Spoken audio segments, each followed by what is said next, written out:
Good morning, everyone. Good morning. Good morning. Welcome to the 2017 Iowa Hunger Summit on UN World Food Day. I am excited to announce that this is the largest Iowa Hunger Summit on record. So everyone give yourselves a round of applause.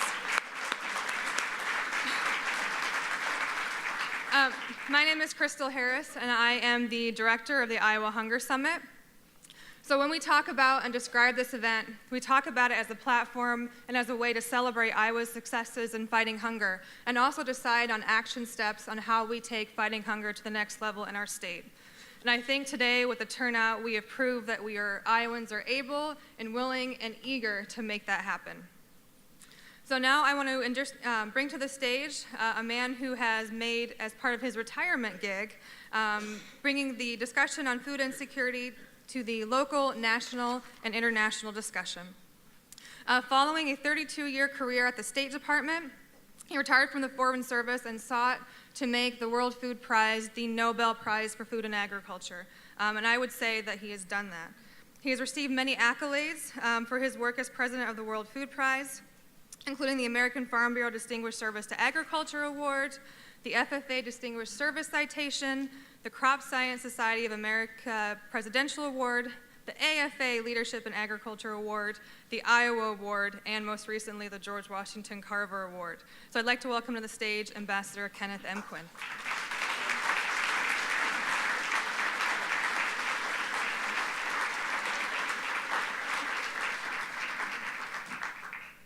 So Crystal, thank you so much.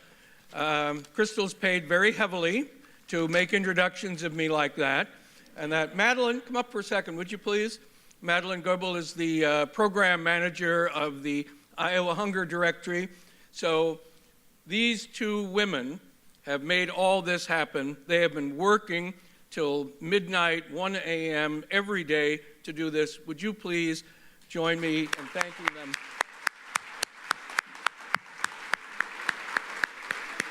All right, okay, back to work. Back to work on that. Secretary Northey is here. Mr. Secretary, thank you. We're so proud of you. You're such a great friend. And the only thing that we'd say we're glad to see you're leaving Iowa is you're going to Washington to this wonderful job at U.S. Department of Agriculture. And we brought 5 Secretaries of Agriculture here. You know, they'll be available later for consultation.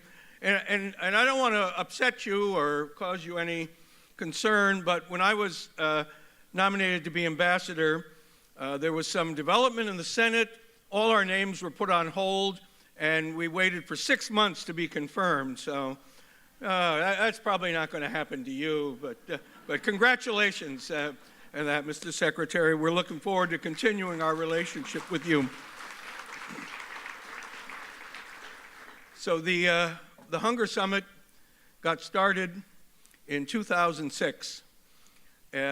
About this time, gubernatorial election, and I reached out to then the sitting governor of Iowa, Tom Vilsack, and to former governors Terry Branstad and Bob Ray, and said, there ought to be an event like this.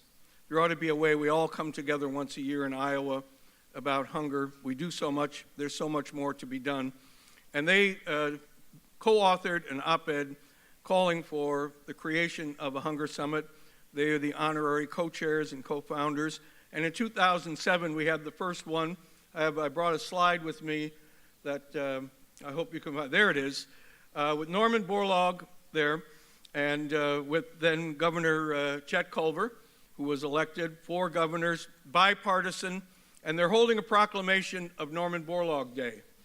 Today is UN World Food Day, but it's also Norman Borlaug World Food Prize Day in Iowa.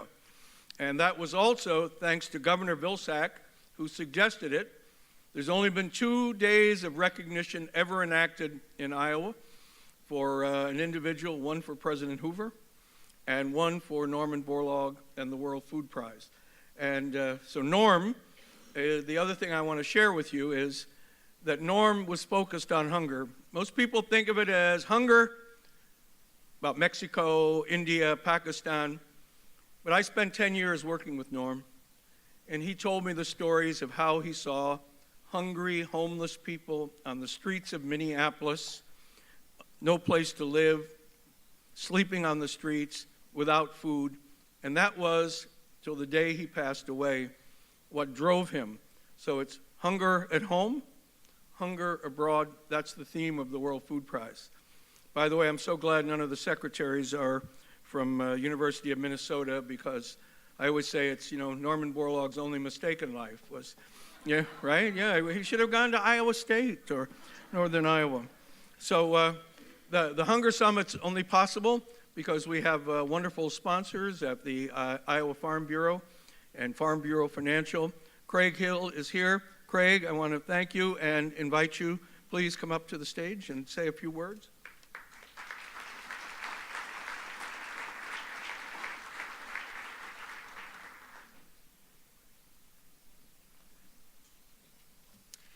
Well, I'm Craig Hill, an Iowa farmer, president of the Iowa Farm Bureau Federation, and on behalf of myself, our Iowa Farm Bureau Board of Directors, our 100 county farm bureaus, and over 150,000 farm families that live across this state that belong to the Iowa Farm Bureau, I want to welcome you. This amazing crowd, over 1,000 people are here today. This is just very remarkable.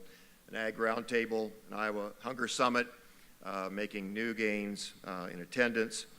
And I can't think of a more noble goal than striving to feed a hungry world. And as always, it starts here, right here in Iowa, with us, in Iowa. And this is an Ag Roundtable and a Hunger Summit that provides us an opportunity to assemble, to discuss the challenges, to learn, to focus, and to find a path toward progress in finding a time when no one feels hunger. It's also a time to honor those that have done so much, those champions among us, and there's going to be many champions here on this stage in just a few minutes. But another champion is our Ambassador Quinn. He has done a remarkable job in leading all the activities toward the Borlaug legacy and the World Food Prize. It's also time to honor and recognize those that are going to do in the future what has been done in the past. That's why Iowa Farm Bureau and our Iowa Farm Bureau Financial Services want to support and are proud to support and sponsor this day and the many events that are coming ahead. It's been nearly a century ago since the county farm bureaus were being formed. And as they organized, and the Iowa Farm Bureau organized a century ago on the eve of our centennial, it was to organize, advance, and improve in every possible way the agricultural interests of this great state of Iowa, the Commonwealth of Iowa, and the Commonwealth of this nation through the united activities of our county farm bureaus. And we strive for that each and every day, both educationally, socially, economically. We seek improvement at the Iowa Farm Bureau. It's a grassroots-led organization, as you can see. It's of farmers, led by and we provide a broad membership and a grassroots united unity. The Iowa Farm Bureau shares a common goal of increasing productivity to feed the growing population while using fewer, limited resources and also providing for environmental stewardship. Iowa farmers find beauty in growing things. In Iowa, the state of Iowa, on a per square mile basis, no one produces more than Iowa on a per square mile basis as a state or as a nation around the globe. In Iowa, we live the Borlaug legacy. But people all over the world, without exception, want their families to enjoy nutritious and abundant food. They want a healthy living. They want good government. They want educational opportunities, and they want a quality of life. And I submit to you, all these things are based on the foundation of a strong, healthy, and productive agriculture. And with that, I'm going to turn this back over to Ambassador Quinn. Thank you so much. Thank you, Craig. Thank you. Stay here 1 second. So I want to share with you, Craig and I have a special project, and we hope maybe we can enlist some of the secretaries.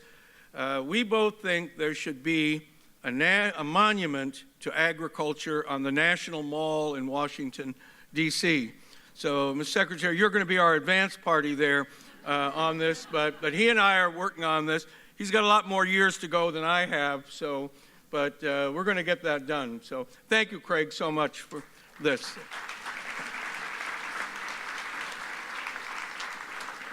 On that. So the idea to have the Secretaries of Agriculture came up in a meeting that Crystal and Madeline and I had with Matt Russell, Barb Prather, Sari Rice. I don't know if you guys are here. You better be. And we talked about wouldn't it be terrific to have the Secretaries of Agriculture here? And now that Secretary Vilsack's a member of our Council of Advisors, and Paul Schickler, Steve Leith from our council are here as well. And we mentioned it to him, and he reached out to the other secretaries and reflecting the bipartisan approach about how fighting hunger, feeding people, alleviating suffering can bring people together across differences, be they political, ethnic, diplomatic, political differences internationally. And so they're here today. You want to hear from them, so I now want to invite to come to the stage Secretary Tom Vilsack, Secretary Mike Johans, Secretary Ann Veneman, Secretary Ed Schaefer, and Secretary Dan Glickman. Join me in welcoming them. Oh, okay.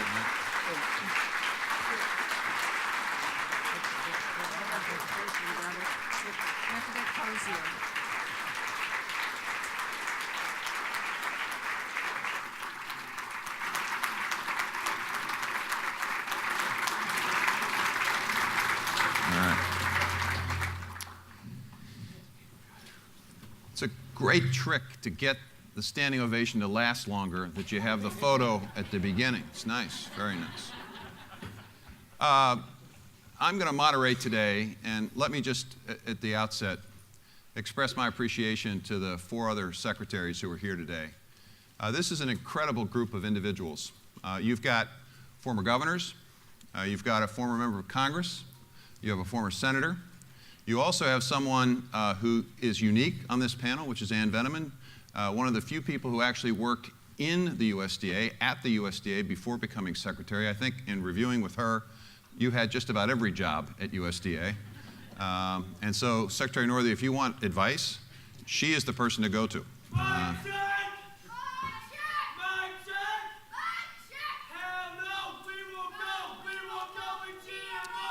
right.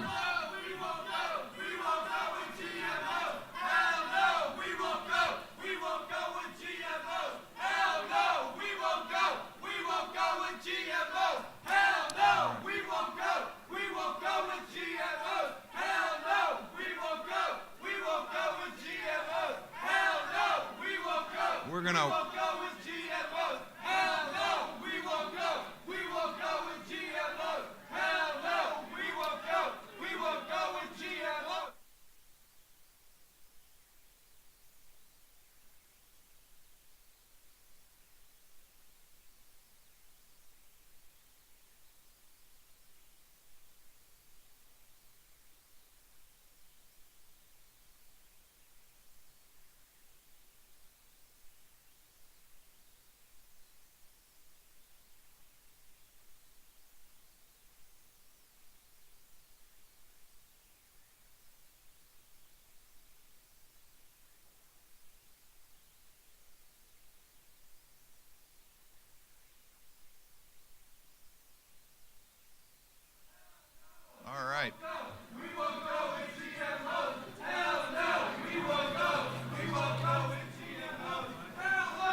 Say Game of Thrones theme here.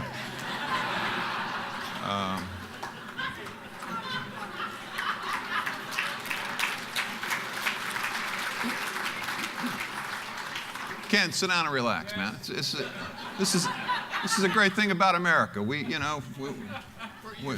used to this. We're used to this. At least Glickman didn't get hit with a pie like he has in prior occasions. The day's not over yet. All right. Well, we are here today to discuss a pretty important and significant issue, all of which the folks on this stage have had an integral role in playing in trying to alleviate hunger. And what I thought I would do is start off with Dan Glickman, since he is the senior member of our team here, and have Dan talk for just a minute or so about the people who actually receive SNAP and food assistance, because I think there is a misunderstanding about exactly who benefits from SNAP. Dan? Well, first of all, I want to thank Ken Quinn and your great governor, Tom Vilsack, who just did a spectacular job at USDA, longest serving secretary since James Wilson. And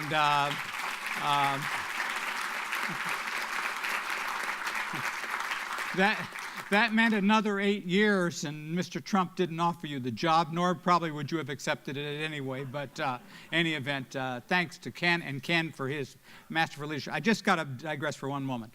So the first thing I did overseas when I was secretary is I went to the World Food Summit in Rome. It was in November of 1995, and we're sitting in a place like this. And it was very hot, and the Pope had spoken, and Fidel Castro and President Clinton and a bunch of others, and all of a sudden, a similar group, I think they're the same people actually, stood up, stripped naked. That's what I was expecting, and had on their bodies, of course I didn't look, but had on their bodies, "No Gene Beans" and "The Naked Truth." So after 1995, it's after 22 and a half years, nothing's changed. And it was on CNN the next night, and CNN America properly blocked out the various private parts of the bodies of the people. But my parents called me that night, and they were very agitated because it was all over the news. And my mother first got on, and she says, "I told you shouldn't have taken that job." And then she says, "Your father wants to talk to you." And my father got on and says, "Tell me, what did it look like?" You know? So that here we are, 22 years later in the great state of Iowa. So what a country we have, as we would say. So I would just make 3 quick points if I can. Number one is that there's a bipartisan group of people up here. Issues of hunger and food and feeding hungry people, issues of food and agriculture generally, are really the last bastion of nonpartisanship and bipartisanship. And wouldn't it be nice if our government would function in the same way we do and agriculture does every day, without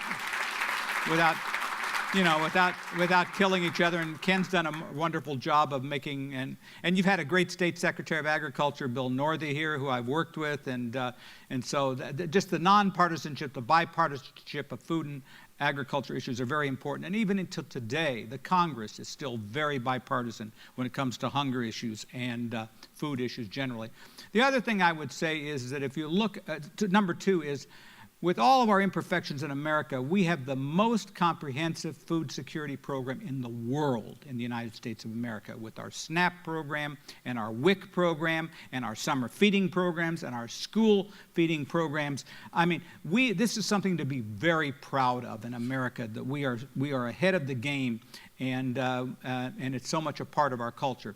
And the third thing about it is you look at people who are on SNAP, but on a lot of the other feeding programs, they don't fit the stereotypes. Yes, we do have a lot of people at the very bottom of the economic ladder, a lot of handicapped people, a lot of seniors as they grow older, a lot of people who've lost their jobs in this era of globalization, and a huge number of families with small children. And most of these people don't stay on for very long. That's the thing. There's this kind of belief system that once you're on forever, treading water. It's just not the case. People don't want to be on these programs forever. They want jobs. They want opportunities for their children. And this is something that we've recognized on a bipartisan basis in the country, and something that we should be very proud of. Thanks, Dan.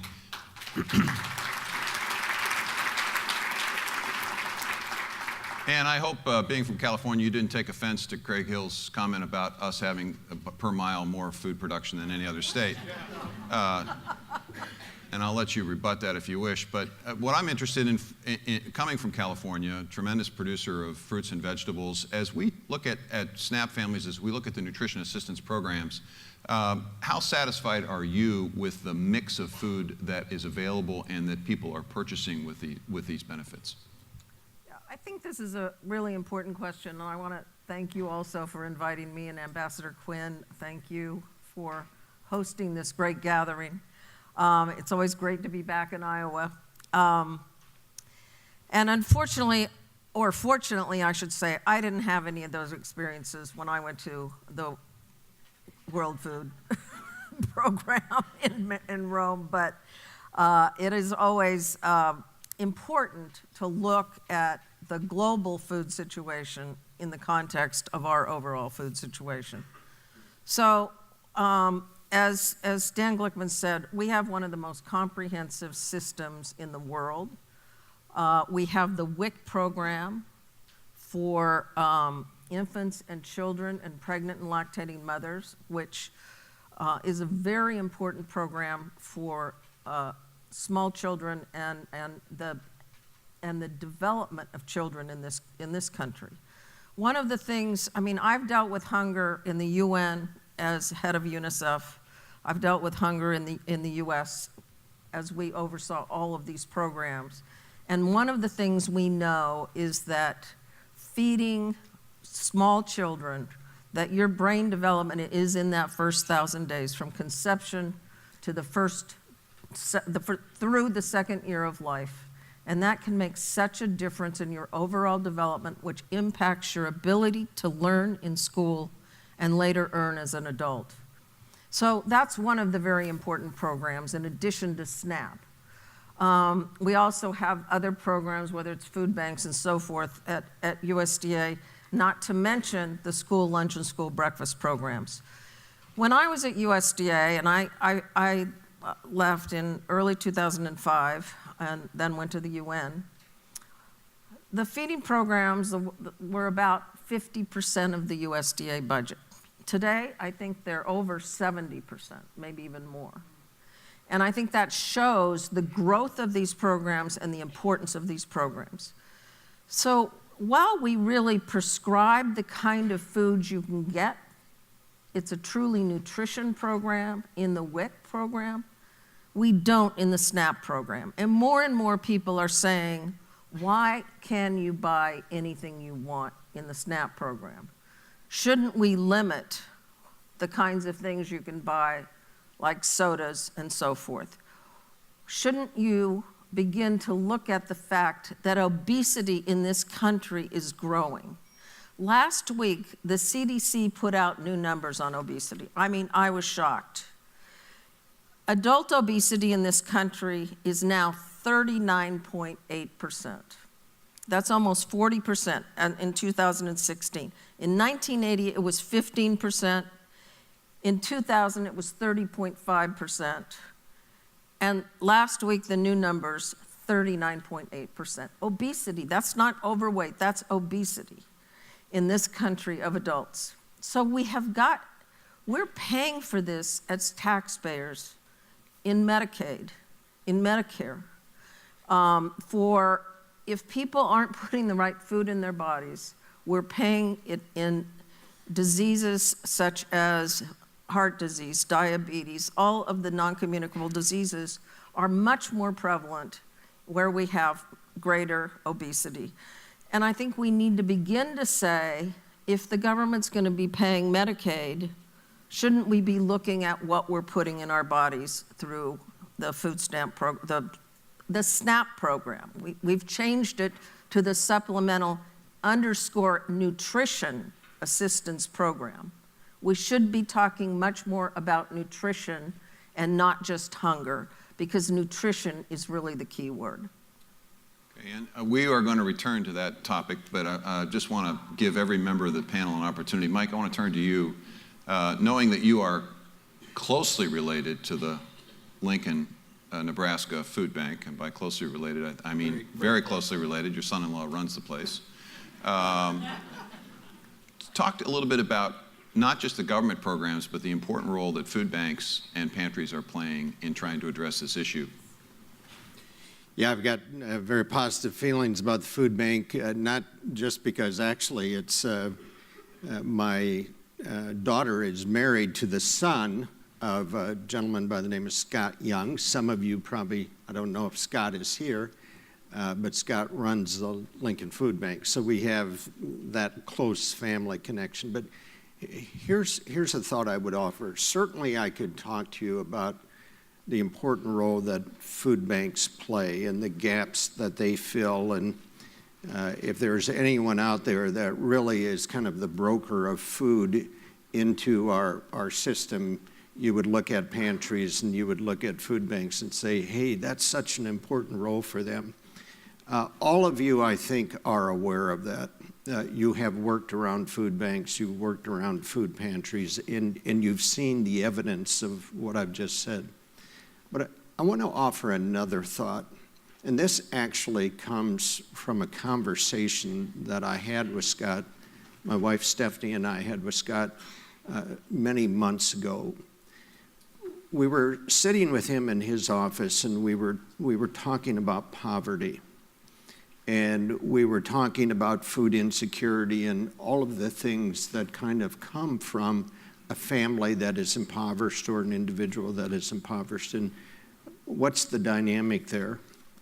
And he was talking about the fact that folks in human services in Lincoln had joined forces and actually sat down together and kind of convened this effort to try to get a better understanding of what poverty was about in that community of Lincoln, Nebraska. And it was remarkable what he was relating to us, and I won't take you into a deep dive of that, but those of you who are associated with this cause or are associated with pantries at food banks, I want to plant a seed today. What if you did the same thing in your county or your community and you reached out to people who are working in this area? Because I think there's an enormously strong connection between substance abuse and hunger issues, between mental health and hunger issues, between homelessness and hunger issues. And so sometimes I think we look at this and we say to ourselves, if we can just get food into that family's household, we will solve the problem. When in fact, that's only a piece of the problem. And so as you think about the takeaways from this conference or from this panel discussion, I hope one of the takeaways is that you bring together people who are involved in these various disciplines, and don't forget agriculture, that's where it all starts, and make sure that the right people are at the table and start looking at these issues in a systematic way. Don't look at hunger in isolation. There are other things going on, I believe, that are intersecting with that issue, and try to take more of a holistic approach to how you're going to address this, how you're going to solve these issues. And again, make sure that you've got this collaborative effort, because it is going to be a collaborative effort on your part that I think will really make the difference. It's a great point. And I think that young people in college campuses, high schools, FFA, 4-H, they can play a role as well in encouraging and incenting a community conversation. Ed, I'm going to turn to you for just a second to talk about a circumstance that we've recently confronted in this country, and we every year have a disaster of one sort or another, and this year we seem to have had quite a few horrific disasters. What role does the SNAP program, do the feeding programs play in a disaster relief situation, and what steps do we need to take to make sure that at the end of the day, food gets to folks who are hit by a disaster? Yes, and thank you, Mr. Secretary, and I appreciate the opportunity. I would like to follow on to start with a little bit with Secretary Glickman's comment about food production and the fact that the United States of America has the best food system.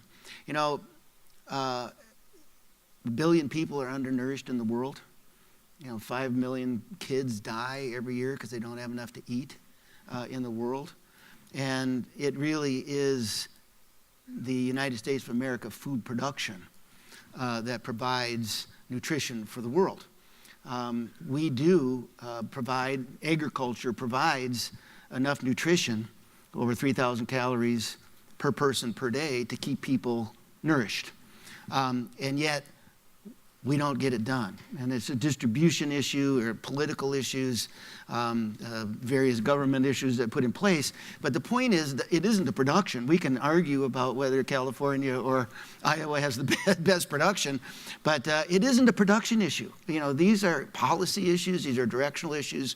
And I would also like to point out that the United States of America, the citizens of our country, provide over 50% of the world food aid every year. So we are the purveyors of food and nutrition across the world, and yet we have hungry people right here in our streets at home. And that becomes real apparent in times of tragedy and times of disaster. And how USDA and agriculture plays a role in that is pretty amazing. You think, well, the first people in, when people don't have power, when they don't have homes, when they're displaced, the first people in are the Red Cross, and the Red Cross creates meals and delivers them. USDA is usually the people, or agriculture has to get the food to the Red Cross to prepare those meals. And we fortunately have a massive distribution system in the United States. USDA, for instance, can harness the Air Force that we use to fight fires with the Forest Service and deliver food to places that don't have it. When you don't have refrigeration, you don't have a way to keep food, you need to have a supply that comes in fast.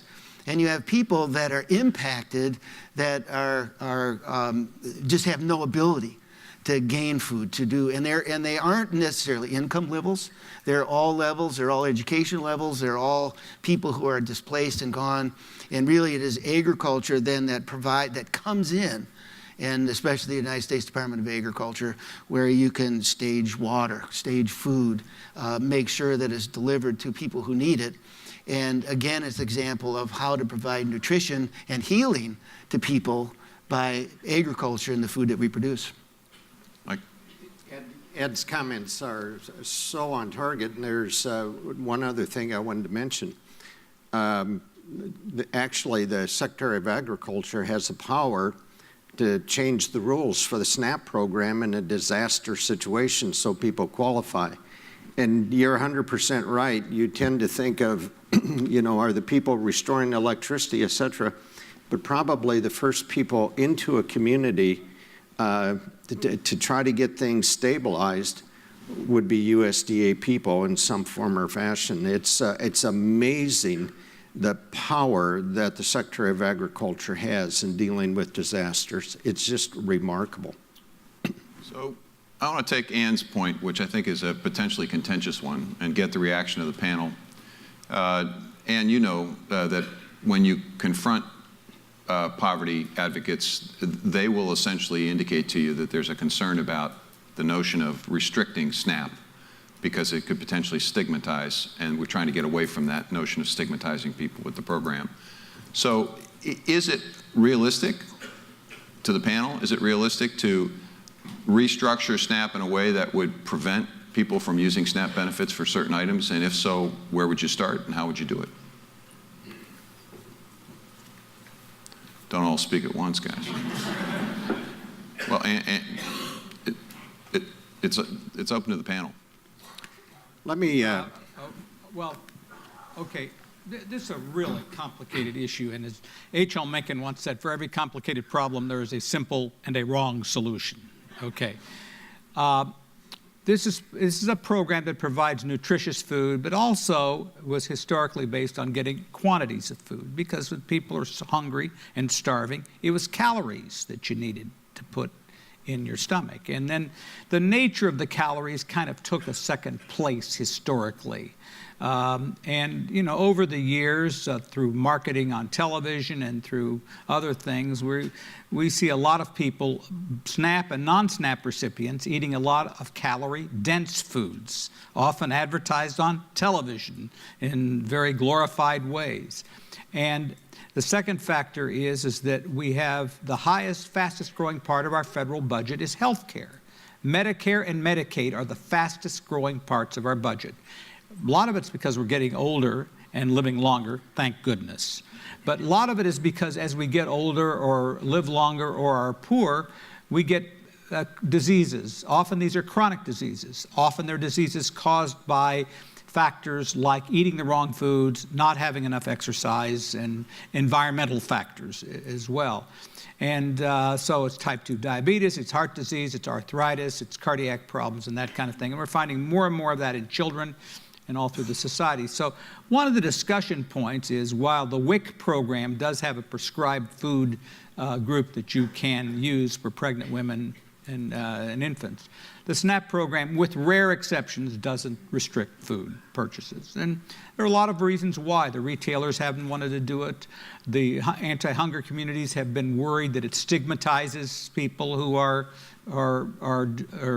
would find that as an impediment and be embarrassing. And after all, why should anybody be treated differently in this country when it comes to buying food? The other side of the argument is the government is spending tens and tens of billions of dollars every year to provide funds for people who need the food to survive. And if the evidence shows that those people are perhaps more prone to some of these diseases and it's costing the taxpayers giant sums of money, then maybe the government should look at, well, should you be able to take sugar-sweetened beverages or not, or other kinds of things? This is a really tough problem because it involves gigantic judgment calls about what's good for you and what isn't good for you. And I'm not on SNAP, and I eat lots of crap, I'll have to tell you that. That's just part of my life. Okay, so we all have this human choice of things to buy and what to eat. But when you're talking about vulnerable populations, this is a debate that we need to have. And there may be other ways to skin this cat. Tom Vilsack's been very active in incentives to get people to eat better through encouraging more fresh fruits and vegetables in the retail chain and through farmers markets and that thing, and SNAP education. But this is a fundamental issue that we need to talk about. I'm sorry to go on for so long, but I wanted to try to give the whole picture if I could. You know, every secretary that has tried to deal with this has realized just how difficult it is to define the foods that people can access with their SNAP program. And then you get into literally issues of freedom. Do people have the right to go into the grocery store and make choices about what they're going to do? Now, we certainly have limitations on alcohol and tobacco and those sorts of things, but actually prescribing the individual food item is a very difficult proposition. I'll give you an example of the other piece of this, which is actually a kind of a political piece. It's not really political, but it shows what the forces of a state could do. I'm in the Senate. I'm sitting in the Appropriations Committee hearing. A United States Senator offers a resolution on an appropriations bill that says that SNAP won't ban this specific food item. And all of a sudden in the Appropriations Committee, we're deciding what are the best food items for people to decide. No science-based discussion.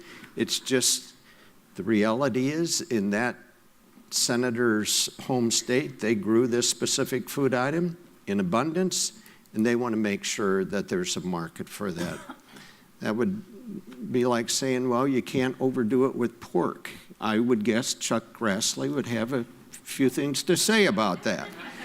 And those are the issues that you run into. So here's what I think we are coming up short on.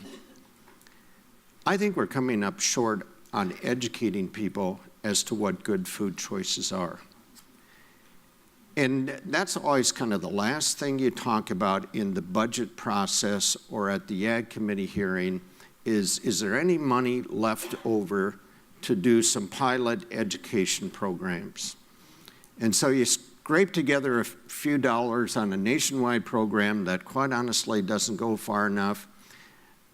But I think we can demonstrate results that if you give people good information about what they should do with their diet, in most cases, they're going to use that information to make good decisions because it's a limited resource. A SNAP, if you're on SNAP, it's a limited resource So you're going to try to make good decisions about what's available for your family. So I tend to be of the school that says, look, a certain amount of restriction, yeah, it's appropriate, but if you think you're going to solve this problem with a total restriction approach, you're not. You have to build in an educational approach that has a broader base to it than what we're doing today, and actually give people good information on how to make good decisions about family diet. Okay, and so we do incentives, we do education, a few restrictions. You satisfied with that? Can we move on to the next topic, or do you want to? Well, no, I think, let me just make a few comments about what has been said. I think the issue of how do you actually look at this much more as a nutrition program as opposed to a food program is extremely important. They didn't call it the SAP program, they called it the SNAP program. And, you know, there are these arguments about stigma, but, you know, when I was deputy secretary, we did the first pilot of EBT, electronic benefit transfer.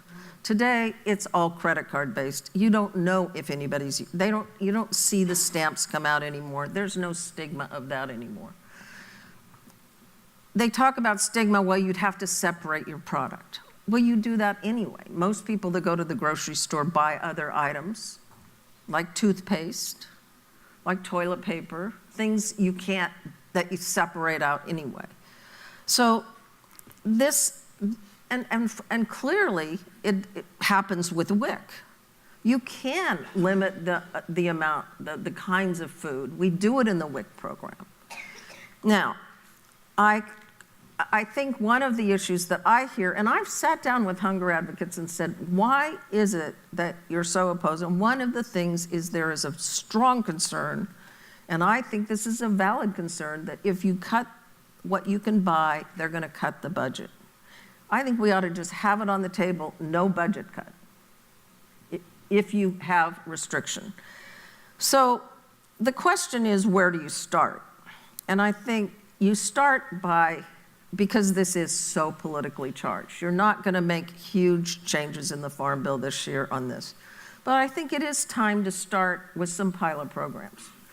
Let's look at, Michael Bloomberg suggested at one point, went to the USDA and wanted to limit soft drinks in the food stamp program. As a pilot, it was denied, but more and more people are saying, let's put the parameters, let's have Congress say that such pilots can take place. That would be one place to start. Harvard University, the Health and Poverty Law Center has just put out a new proposal to do a pilot in the Farm Bill on individuals with serious health conditions and medically prescribed nutrition, and to put that under a program like this.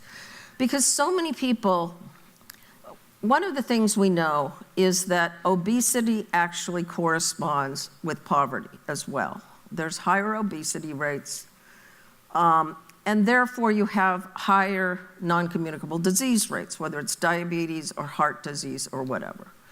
So if you're food insecure, if you're income insecure, you're probably food insecure, but also these people may not be buying and taking their medicines because there's usually a copay.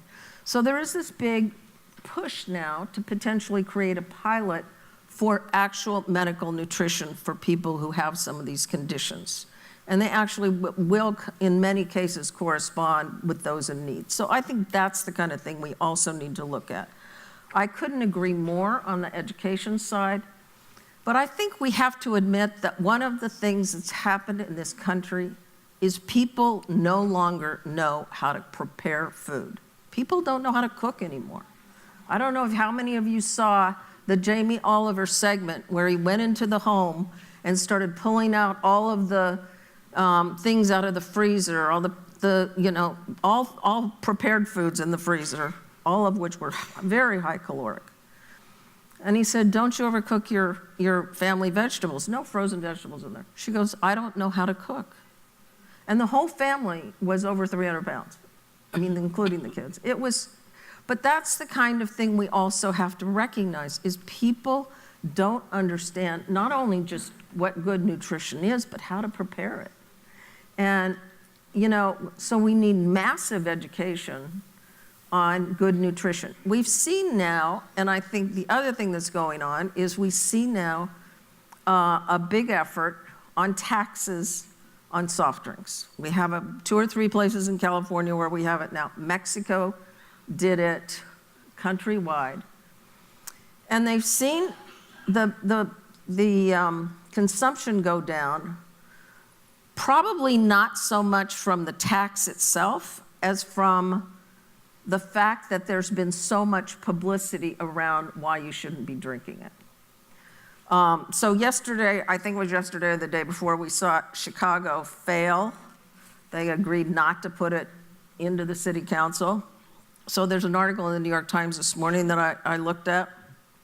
It says a 20-ounce cola contains 65 grams of sugar, which is about twice as much as the daily required amount. And they basically said, I'm just quoting this thing, it said sugary drinks pose a major public health threat. Nationally, we spend $245 billion on on diabetes in 2012. By 2030, it is estimated that the cost for direct medical costs of heart disease will be $818 billion. Both of these are associated with the consumption of sugary drinks. I'm just quoting you out of today's New York Times. But I think it's significant to look at the concerns that we're now seeing, these huge rises in obesity. It's not just this country, it's around the world. We now have more people around the world dying of non-communicable diseases than communicable diseases. This is a major shift in the world. And so if we don't really begin to pay attention to nutrition and not just hunger, I think we're going to continue to see this as a global problem. I'm sure we could talk about this particular aspect for the entire time, but Ed, I want to shift for you, if I can, to talk about another controversial issue, which is whether or not there needs to be tighter restrictions on who can receive SNAP, especially those who are able-bodied adults who do not have dependents, who don't have the disabilities that Dan talked about, aren't senior citizens.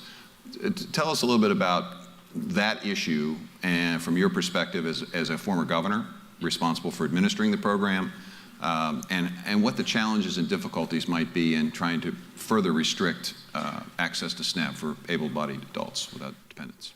The able-bodied adult is, again, a very complex issue, because who decides who's able and who isn't? But there are always people who, when you're spending taxpayers' dollars on a supplemental nutrition system, who is going to access the food and who isn't. One of the things we did in the 1990s in the Clinton administration was a welfare reform task force, and I served on that task force, and that was always the issue: who gets it, who doesn't.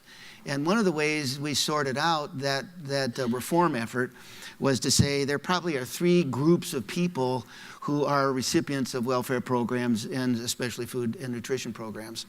One is the person who is able-bodied, who can go to work, and who just by tradition or history or habit just doesn't get into that workforce and relies on the system. We then said they should go to work. They should be able to give them some time and say, okay, what do you need to get to work? Do you need some training, some education, a ride to work, or whatever the case may be? Let's get them into the workforce. The second piece is the temporary one. Somebody that has a temporary situation, either with health, with lifestyle, whatever the case may be. And we need to have programs that help them transition through that tough time.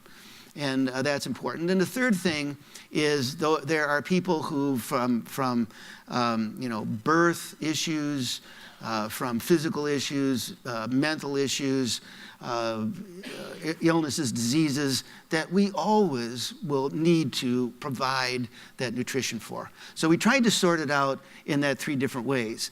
And in doing that, it allowed us to shape the reform effort to say, well, for the people who can work, they should go work. The people who are needing temporary help, whether it's some education or just time to heal or whatever the case may be, we give them some supplemental issues and then move them by social contracts or whatever the case may be into the workforce.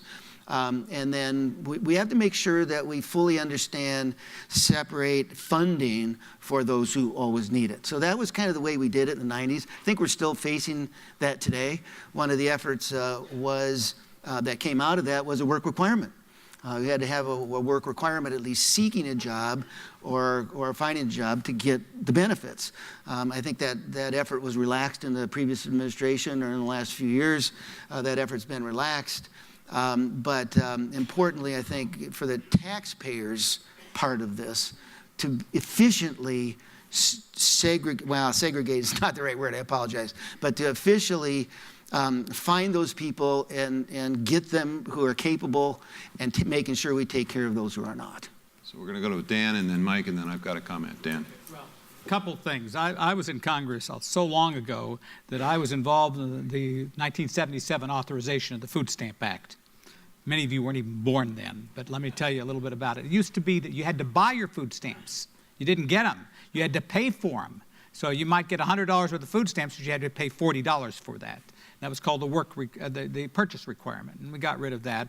And then over the years, we've defined eligibility, so housing, you want to make sure that people have an automobile to be able to go to work, and numbers of children make a big difference. And the states have been given a lot of authority under the law to deal with issues like the work requirement, how it's administered, and this kind of thing. And so, but let's go back to the point. The overwhelming majority of people on the SNAP program are not able-bodied people who can find work. The overwhelming majority are families with either small children or people who are disabled or the elderly. And most of them are in and out of the program over about a 3-month period of time. Yeah, there are some that slip through. But we have a second problem, and that has to do with jobs in this country. It shows you how holistic these problems are. If you don't have jobs for people, right now I think the numbers are about 25,000 for a family of 4 or 5 to be eligible for food stamps. Well, unless you're trained, or you have a job, or you haven't been laid off because some factory has moved somewhere else in the country, it is very difficult to find the kind of employment for a lot of people, especially who have children, who need this kind of assistance.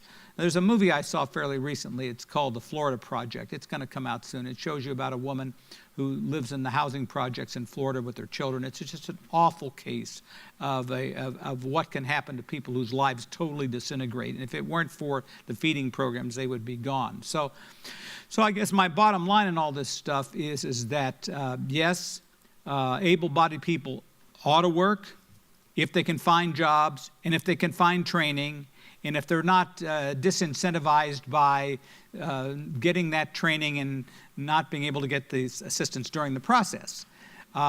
Because the problem of employment in this country, as you talked about the problem of opioid addiction or the problem of mental health and other things fit in here, so does the general economic issues in America. I mean, we've seen the food stamp numbers come down some in recent months because the unemployment rate has come down some, but it's still not come down as fast as the unemployment rate. And that's because it's just really hard for a lot of people in the lower and lower middle income area to find the kind of work that would give them the incentive so they could get off the program. Because I still contend most people don't want to be on these programs. Most people want to get off of them as fast as they can. Mike?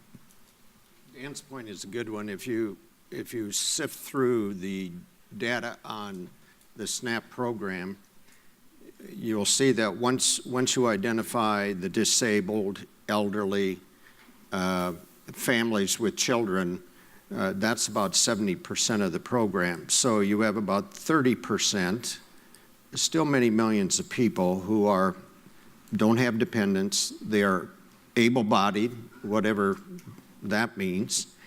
And therefore, the natural conclusion you would reach from that is that under those circumstances, no dependents, et cetera, they should work or they should be in job training. And here's what I would say to the people in the room.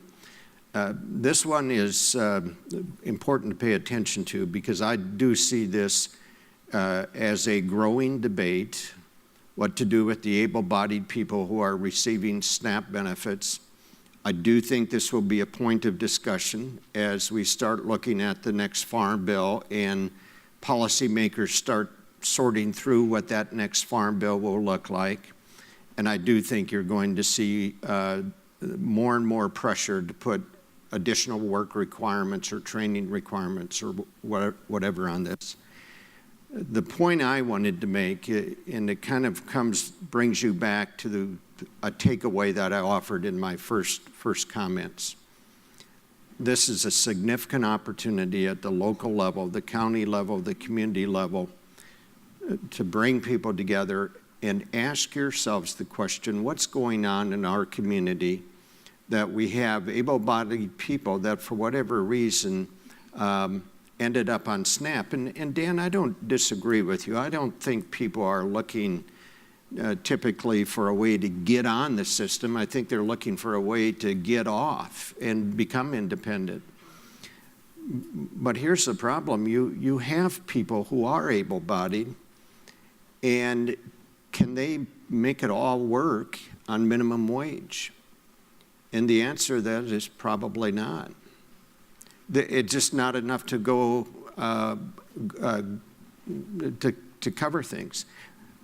But again, that's a question I think is best asked and answered at the local level. That's where you can have a real impact on this and try to figure out what's going on in your community or county that you end up with this population that I believe is going to get so much attention in the next farm bill. And then ask yourself, what is it we can do that would help solve that problem in our community? It's very hard to solve from a Washington perspective, and you will end up with rules that, quite honestly, don't work in your community because one size doesn't fit all. So I'd really encourage you to pay attention to this one and maybe get very proactive on this one. So I have to jump in on this. First of all, it's important for everybody to understand how the benefits are calculated. They're based on a Thrifty food plan calculation that was developed, I don't know when, decades ago. That Thrifty food program suggests and indicates that people spend on average an hour and a half a day preparing meals. And Vetterman basically has suggested that that's no longer the case. It also presupposes that people who are receiving SNAP consume around 20 pounds of beans a week. No one consumes 20 pounds of beans a week. So it begs to be reviewed, and I think if it were to be reviewed and aligned with food prices as they are today, you would probably see the need for not fewer dollars, but more dollars in the program, which is going to be tough in this environment. On the able-bodied dependents, we need to remember that the states have a responsibility here.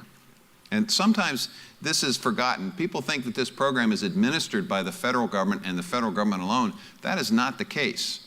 The administration of this program is essentially assigned to states, and the states have the responsibility of administering it appropriately and making sure that people don't take advantage of the system. So to Ed's point, if you are able-bodied and do not have a dependent, you have to be looking for work, you have to be securing training or education, or you have to be seeking a job, or your benefits are limited 3 months out of every 36. You get 3 months of benefits every 3 years. Now, states can request, it's states that can request a waiver, and during the course of the recession, many states actually said, hey, we can't find jobs for these people because we have a rising unemployment. So they were granted the ability to waive that requirement for a period of time. Now, many states that requested that are now beginning to say, our employment situation's improved, and we want to remove that waiver, so we're back to 3 months out of every 36 months. Here's the real issue here, to Mike's point. I think folks at the local and state level do have a responsibility here, and the responsibility is to have better coordination between a state's workforce development efforts and economic development efforts and the state's human services efforts in administering the program. One hand knows where the jobs are being created and what kind of jobs are being created. The other hand knows the people who need the jobs. And what we have tried to do is to look at states that are doing a particularly good job of this, of marrying the two, in order to get these able-bodied folks the employment that most of them seek. And we had 10 pilots in this last Farm Bill, 10 states that are basically going through a very interesting set of programs to take a look at how we might get a veteran, for example, who's homeless, who's got a bit of hard luck. How do we get them off SNAP into a job? And there are a lot of barriers, and these programs are now looking at removing these barriers. Also, the state of Washington is mentoring a number of states because they do a particularly good job of marrying the two. So it is a federal issue, but it absolutely, the states and the local communities have a direct responsibility in this respect. And so to Mike's point, we all can make a difference in this, and I think we should encourage our local and state governments to do so. Tom, you mentioned the magic word here, and I just want to underscore because I think it's important. And I don't think it's important, it's critically important. I sat on the Veterans Committee for all 6 years that I was in the United States Senate, where we have all worked on veterans issues. Folks, I'm going to say something I think you know in your heart, and that is don't forget our veterans. I wish I could say every veteran comes home and life is rosy and they go back to work and everything is good. We know that's not the case.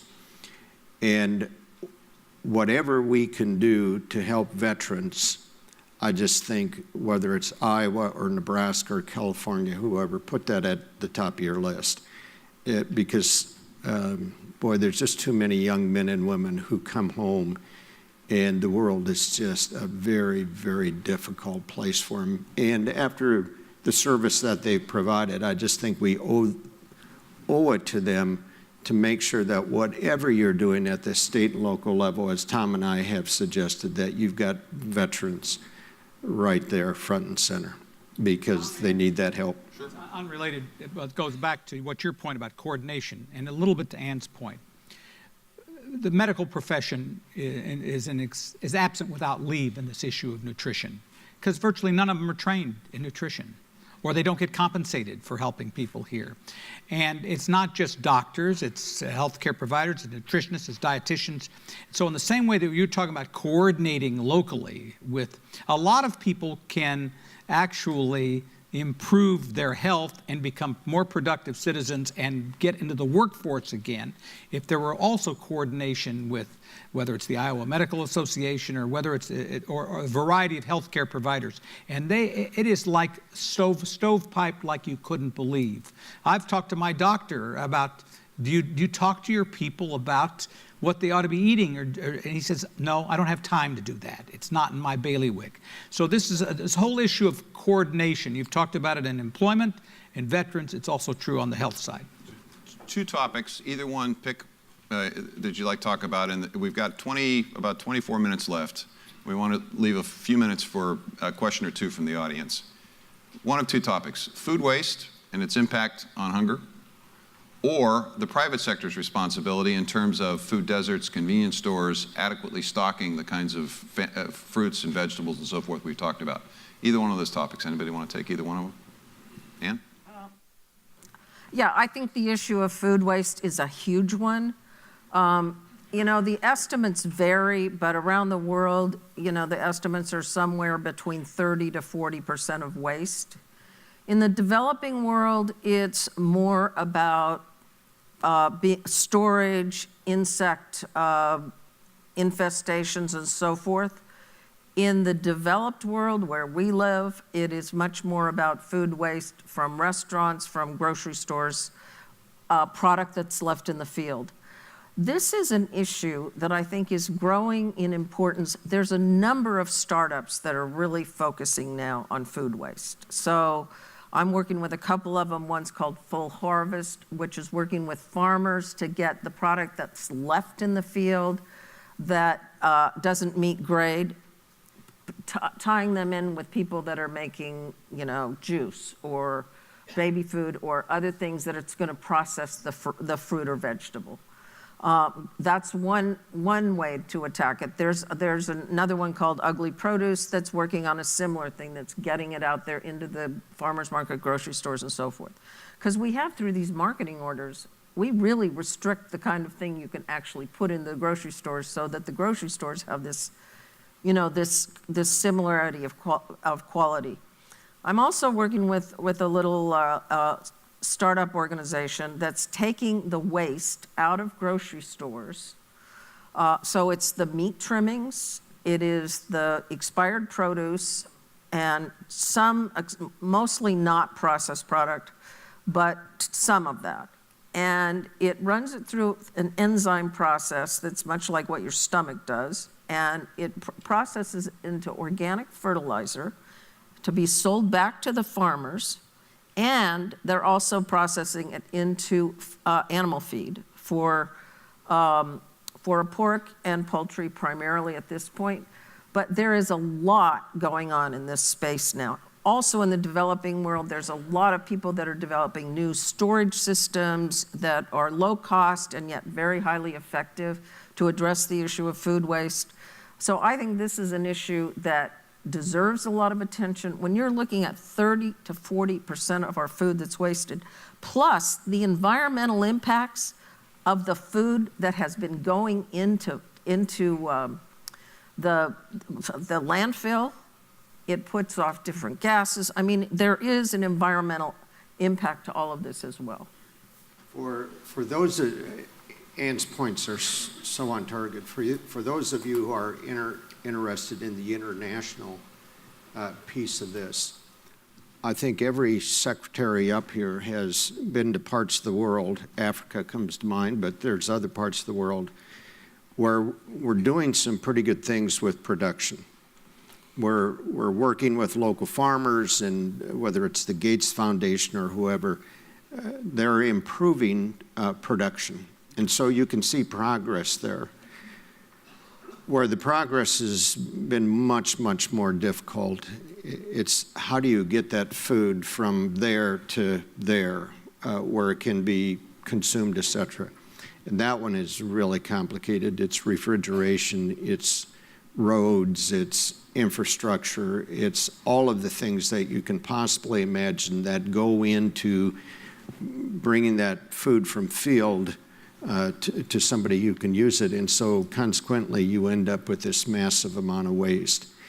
I sit on the Millennium Challenge Board. I was appointed by President Obama a year or so ago, and it's not unusual that when we look at a project for a given country, we are looking at infrastructure improvements. Why? Because that's where we see we can have the biggest bang for the buck, is improving that road system or water system or whatever.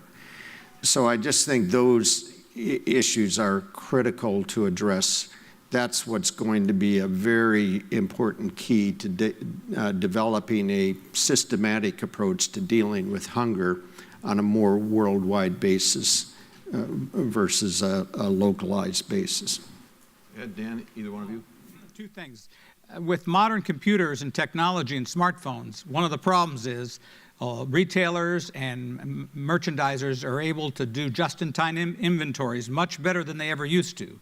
So there's not going to be as much surplus out there, which is going to, we talked about that a little bit, but it's going to create a lot of challenges for the Feeding America network, and it's more with packaged goods than it's with fresh produce, but it really is going to take a lot of our thinking. On the issue of food access, okay, so right now, one company sells about 23 to 24% of all the groceries in America, Walmart.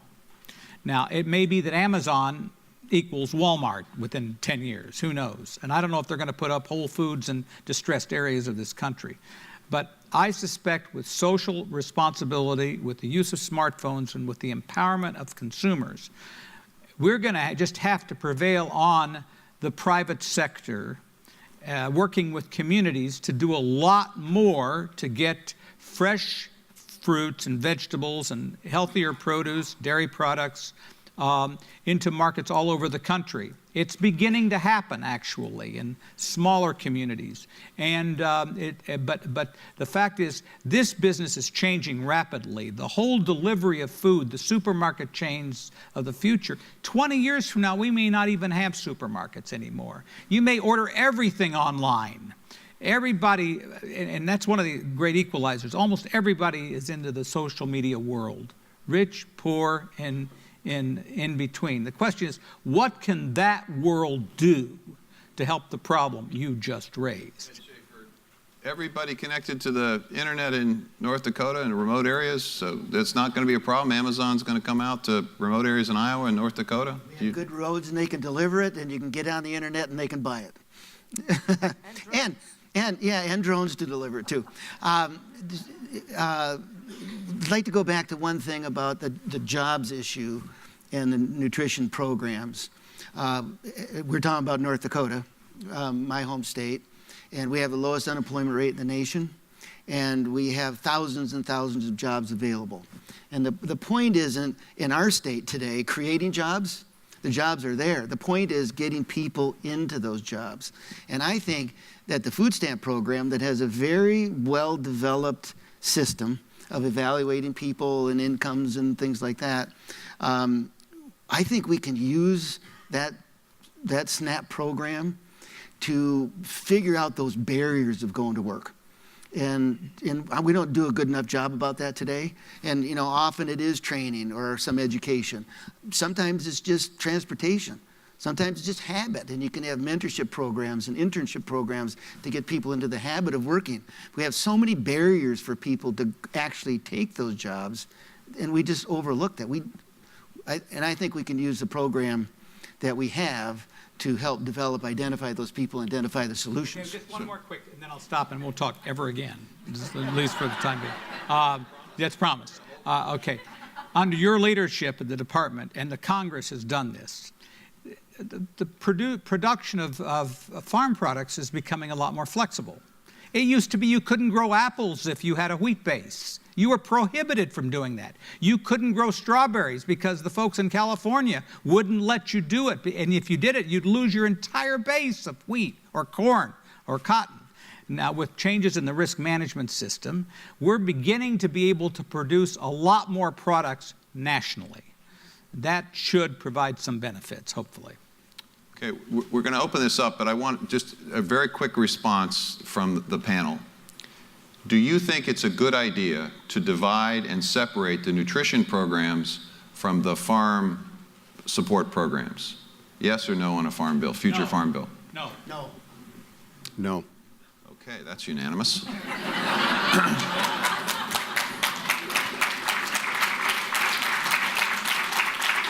I think I can speak for the entire panel to tell you that our collective view is that if you were to separate those, you would find it incredibly difficult to get a farm bill passed. Does anybody disagree with that? Okay. All right, so we got 14 minutes left. We got a hand right up here. We got a microphone. I wish there were more coordination at federal level, because we all know people who stay on the food program because if they can earn some income, but then they can't afford to pay for insurance. And so somehow there has to be some coordination with the health care for those who are trying to become food secure. Okay. Well, I don't think anybody disagrees with that.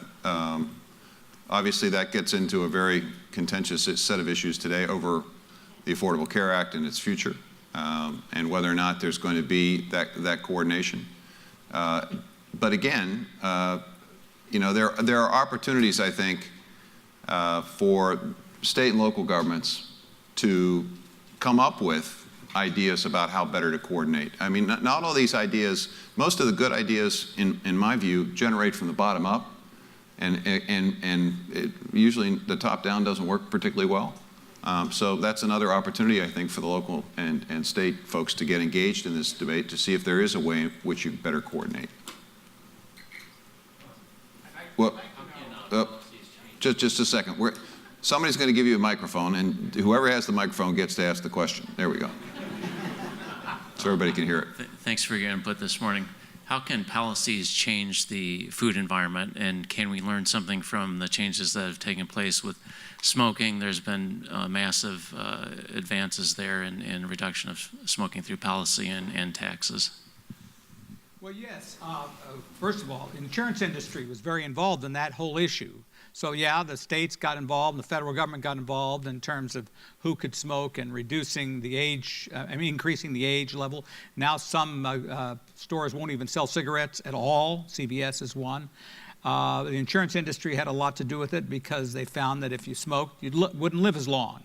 So you'd get rated. And a lot of companies, the private sector, then have established a lot of wellness programs. And it's been an incentive for people to not smoke and to live better. So this whole area offers enormous opportunities to actually encourage people to take better care of themselves. Doesn't it require the healthcare system to transition from a sick care system to a wellness and prevention system? I mean, that hasn't really happened much. Not very much, a little bit. And where the private sector has gotten involved, a lot of them are self-insured. They do a better job of doing this than a lot of the other insurance companies. You know, the other thing I would just offer, really in all due respect, it's a little bit of a clumsy comparison.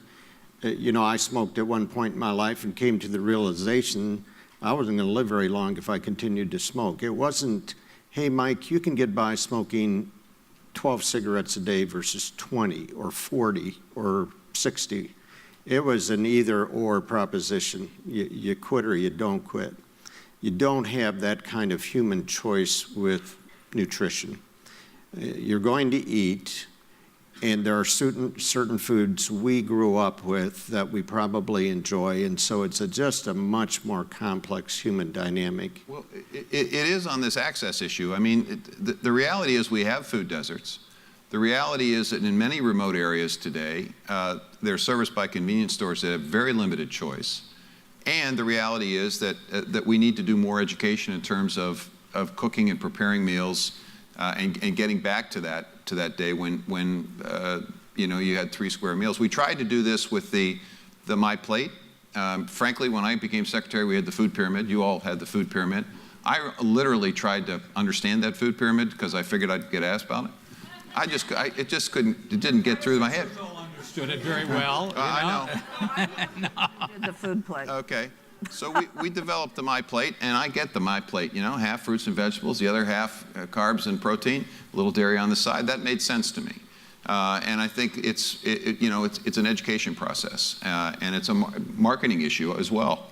We get inundated with ads, right? So it's a combination, a healthcare system that reforms itself, the private sector who understands the importance long-term to their survival in terms of productivity, worker health, reduced healthcare costs, and some personal responsibility on our part to better understand how we can make better choices. Who's got the microphone? Good morning. Good morning. Food shaming is an enormous issue throughout the country and in our state as well. 41% of our Iowa kids are on free and reduced lunch. That's deplorable to me. That makes no sense in a state that is feeding the world.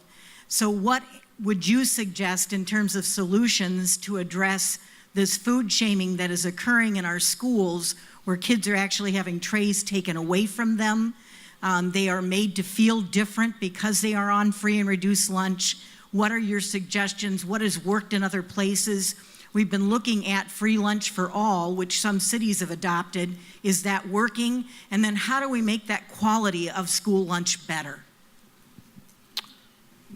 Well, let me try to respond to a couple of those questions. First of all, there are more and more school districts that are using community eligibility as a way of essentially creating and eliminating the paperwork that's involved in having people distinguish between free, reduced, and fully paid. And I think we're seeing more and more school districts understand that it's in their long-term best interest in terms of reducing the shaming issue, but also saving money in terms of administrative costs, getting into that system. In terms of improving the quality of the meals, I think we've taken a step forward with the Healthy Hunger Free Kids Act that was passed in 2010 that established certain criteria and certain requirements. Now, there's been a little pushback on that by local school districts. There's been some flexibility provided. And I hope and believe that we've taken several steps forward. We might take a step or two back, but I think we're headed in the right direction. I think school districts understand the importance of this. And while most school districts still use some kind of commercial food preparation process that delivers food to the school, more and more schools are taking advantage of school equipment grants that the federal government is providing to create and get back in the business of preparing meals on site, which I think will lead to more nutritious meals and better for you meals. So I think there's that kind of activity is taking place. The last thing I would say is there are some school districts that basically use the food program as a cash cow. They take money from the food program and put it into other school programs because they monkey with the administrative expense associated with that program. So that's something for state legislators to keep an eye on in terms of whether or not the money that goes for the school lunch and school breakfast programs is in fact being used for that purpose or for some other purpose. It's way over here.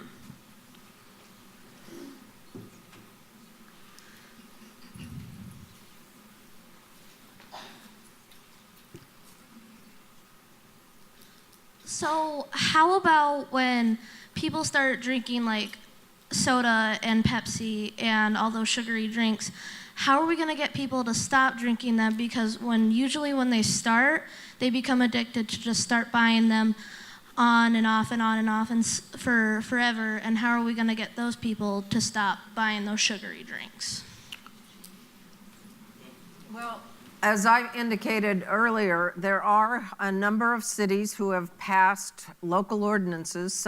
Many have required, including in San Francisco, a 2/3 vote to tax soft drinks. Now, that's not taking them off the market, but there are increasing numbers of political subdivisions, whether it's cities or countries like Mexico, who are taxing soft drinks. I think the education around soft drinks is, because of the tax issues, because of some of the other discussions, you're seeing a decline in the overall purchase of soft drinks today, an increase in bottled water because people are really recognizing the health detriments of sugar-sweetened beverages, I think. And so I think, while taxing is not going to be the complete answer, it is one that some people are using. I mean, we're talking here about if you did a pilot program, for example, on SNAP, what are some of the things you could start with? And perhaps the one that has been stated most often is begin as a pilot program with sugar-sweetened beverages. And I would also say, if I might just quickly, Good. to be honest with you, the consumer empowerment is much greater today than it ever was before. I mean, your smartphones, again, give everybody in this room as much power as Warren Buffett. Well, maybe not as much power as Warren Buffett, but you get the point. So what has the American Beverage Association done? Now, they probably haven't done it willingly, but now they're advertising smaller sizes. They're advertising more waters, less reduced sugars, other kinds of products. So the marketplace can work if consumers demand it. And the ability to communicate with the world, each one of you, without having to go to somebody else to get their approval, can make a huge difference here. Let me Ed, One other piece. Norman Borlaug, our namesake, the last time I had a chance to visit with him, I said, what is the best thing we can do what's the one thing to do for agriculture? He said, research. And there's tons and tons of research going on, many millions of dollars being spent on sugar equivalents, on sweeteners that are naturally based sweeteners without the caloric content. I mean, there's a lot of research going on that we need to fund and continue to support in changing the Americans' diet on sugar and sugar substitutes. So a couple of things, and again, to Mike Johan's point about the capacity at the local level. There are opportunities to talk and visit with child care providers to make sure that what they're offering at the child care site is consistent with nutrition. There are opportunities, obviously, to make sure that school districts are applying and complying with the rules in terms of vending machines, so that young people, when they get something from the vending machine at school, they're getting a healthier choice. There are opportunities to work with universities. To Ed's point about research, I would hope that that research isn't just private sectorly funded research. I'd hope that we would see expanded increase in publicly financed research, so that that research information is available in a broad way and perhaps available to everyone. We have also made an effort within the SNAP program. You know, you mentioned Mayor Bloomberg. I was the recipient of his call when we denied the waiver. We offered the mayor a pilot. It was just a smaller pilot than what he proposed, and he rejected it. We offered that to South Carolina and then Governor Haley, and it for whatever reason didn't work out. So there was a willingness on the part of the department to look at pilots that would be confined. At the same time, we did put a research project behind incentives, and what we found was that if you actually incented, if you allowed people to stretch those SNAP dollars by buying more nutritious choices, that actually people responded to that incentive. So I think there are a number of things that are in the pipeline, and I think, you know, we didn't get into this mess overnight, and we're not going to get out of it overnight. I think that we're headed in the right direction if we can just maintain the progress.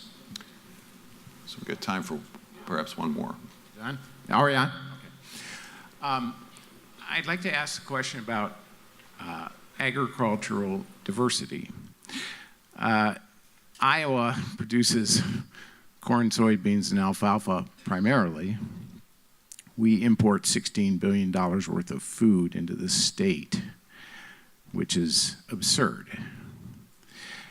What is the USDA doing to help farmers promote a more diverse production and at the same time benefit them to have another income source, and also using that in the same way to, you know, you take 1,000 acres and take 10 acres and grow food, and you might serve it to the community and the school system and other things, restaurants. Thank you. We have 3 seconds left on the timer, so I'm going to take the couple minutes more, and as a moderator, I'm going to take this question on, if that's okay, because I was sort of the last secretary to deal with this. There is a tremendous amount of activity in this space that people are not fully aware of. First of all, creating market opportunities for more diversified production. And you've seen an expansion of farmers markets, you've seen an expansion of local and regional food systems as a result of support from USDA. So there's now an economic market opportunity that didn't necessarily exist in as much existence when these folks were secretaries. Much more today than 10 years ago, 20 years ago, 30 years ago.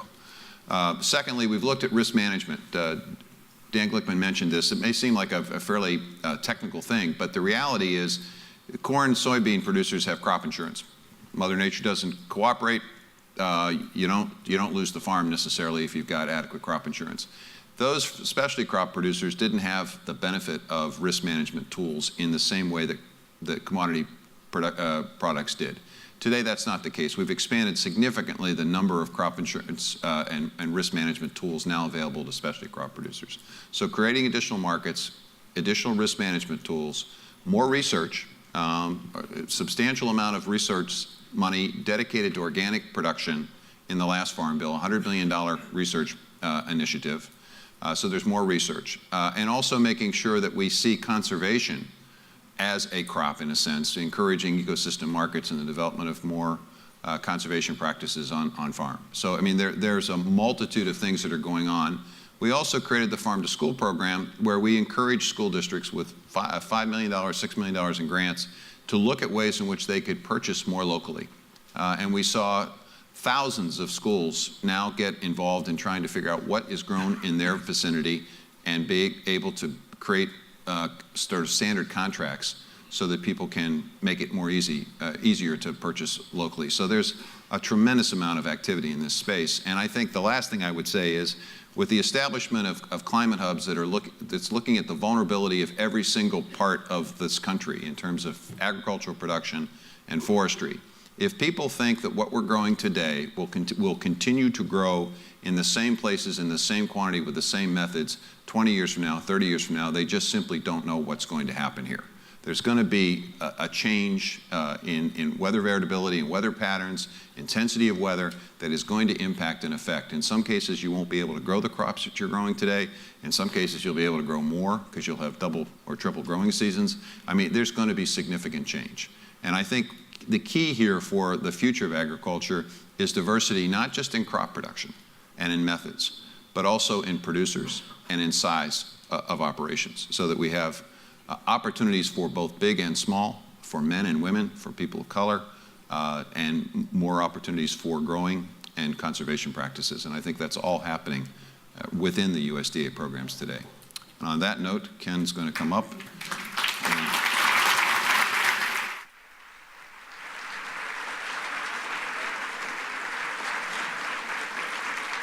So I worked with Norm Borlaug for a decade. As I said, I'm pretty sure that he's looking down with a big smile on his face about this discussion, having all of you here, what you've all contributed to agriculture, food production, nutritious food availability in our country.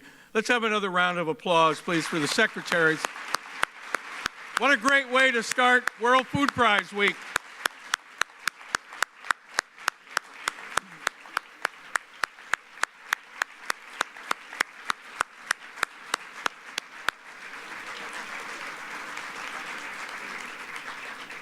So they're going off to now a more dangerous situation. They're going to have a press conference on that. So I want to, Secretary Vilsack is on the board of Feeding America, and I want to be sure you all know Diana Aviv is here. She's going to be the keynote at the Hunger Luncheon, so everybody's staying around for that. Gordon Conway from our council has snuck in here. Sir Gordon, so good to have you. So I'm now going to turn back to Crystal Harris, and we're going to find out who's Alice. I've been Googling all week, Alice Smith, Alice Jones. Who could it be? Okay, well, before we get into the next panel, we have a special announcement to make. It is my pleasure to introduce Regina Hertz, the new Executive Director of the Iowa Food Bank Association. Regina comes to Iowa from the Virginia Poverty Law Center, where she has served as the Director of Virginia Hunger Solutions. She is well known by Share Our Strength, No Kid Hungry, and the Food Research and Action Center in Washington, D.C., commonly known as FRAC. The Food Bank Association is thrilled to have her here and to contribute her wisdom as we continue the fight against hunger and food insecurity here in our state. So Regina, I'd like you to come to the podium at this time for an exciting announcement for every hunger relief organization in our state.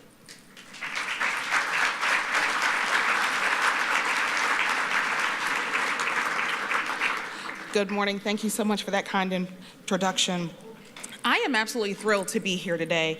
I am so proud and privileged to be the director of the Iowa Food Bank Association. The 8-member food banks are Feeding America food banks, and so we are so pleased to have Diana Aviv here today, who is our CEO. They have been on the front lines of fighting hunger and food insecurity for over 30 years, and collectively distributed over 26 million pounds of food last year in Iowa alone. We have 2 banks that share their resources with our sister states, Illinois and Nebraska. We also supply over approximately 1,000 partner organizations, conduct SNAP and food assistance outreach and education, educate Iowans about hunger, advocate on behalf of hunger issues, and collaborate across the state to fight hunger and food insecurity. As is evidenced by the number of people here today, many of you are aware and interested in the issues that we face in the hunger community. We all know that together everyone achieves more. And so today I am thrilled and excited to announce the launch of the Iowa Hunger Coalition, a statewide collaborative of individuals and organizations, all seeking to end hunger and provide food security across Iowa. Every interested party and organization in Iowa now has a place to go to work collectively against hunger throughout the great state of Iowa. The Hunger Coalition is a 501c4 organization focusing on educating on issues surrounding hunger, advocating for policies and regulations conducive to ensuring sufficient food for all Iowans. I am also honored to be the executive director for the Iowa Hunger Coalition. It is imperative that legislators, the public, and those who find themselves facing food insecurity know that we are here to fight on their behalves to ensure that in a great state like Iowa, no one faces food insecurity. We invite you today to attend the afternoon sessions. The Iowa Food Bank Association is joining up with the United Way of Story County for a session in the Cedar Rapids room in session 1. And the brand new Iowa Hunger Coalition will be hosting a session in session 2. So we certainly do invite you to come out to both of those sessions to learn more about what the food banks have been doing, the collaborations with the United Way in Story County, as well as the Iowa Hunger Coalition, and what we will be doing in that facet as well. Both of those breakouts will be in the Cedar Rapids room, and I certainly hope to see you there. Please come join us, visit us. We have an exhibit on the 3rd floor. Learn more about what we're doing and how we can all work together to accomplish more. Thank you so much.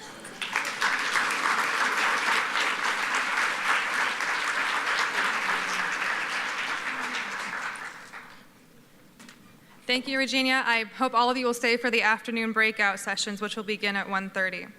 Okay, so now I'd like to welcome someone to the stage who has extensive experience in serving nonprofit organizations and is noted for her skills and consensus in building and moving ideas to action. And one of those ideas that's been moved to action is the Alice Report, and here to talk to us about it is Ms. Deanne Cook.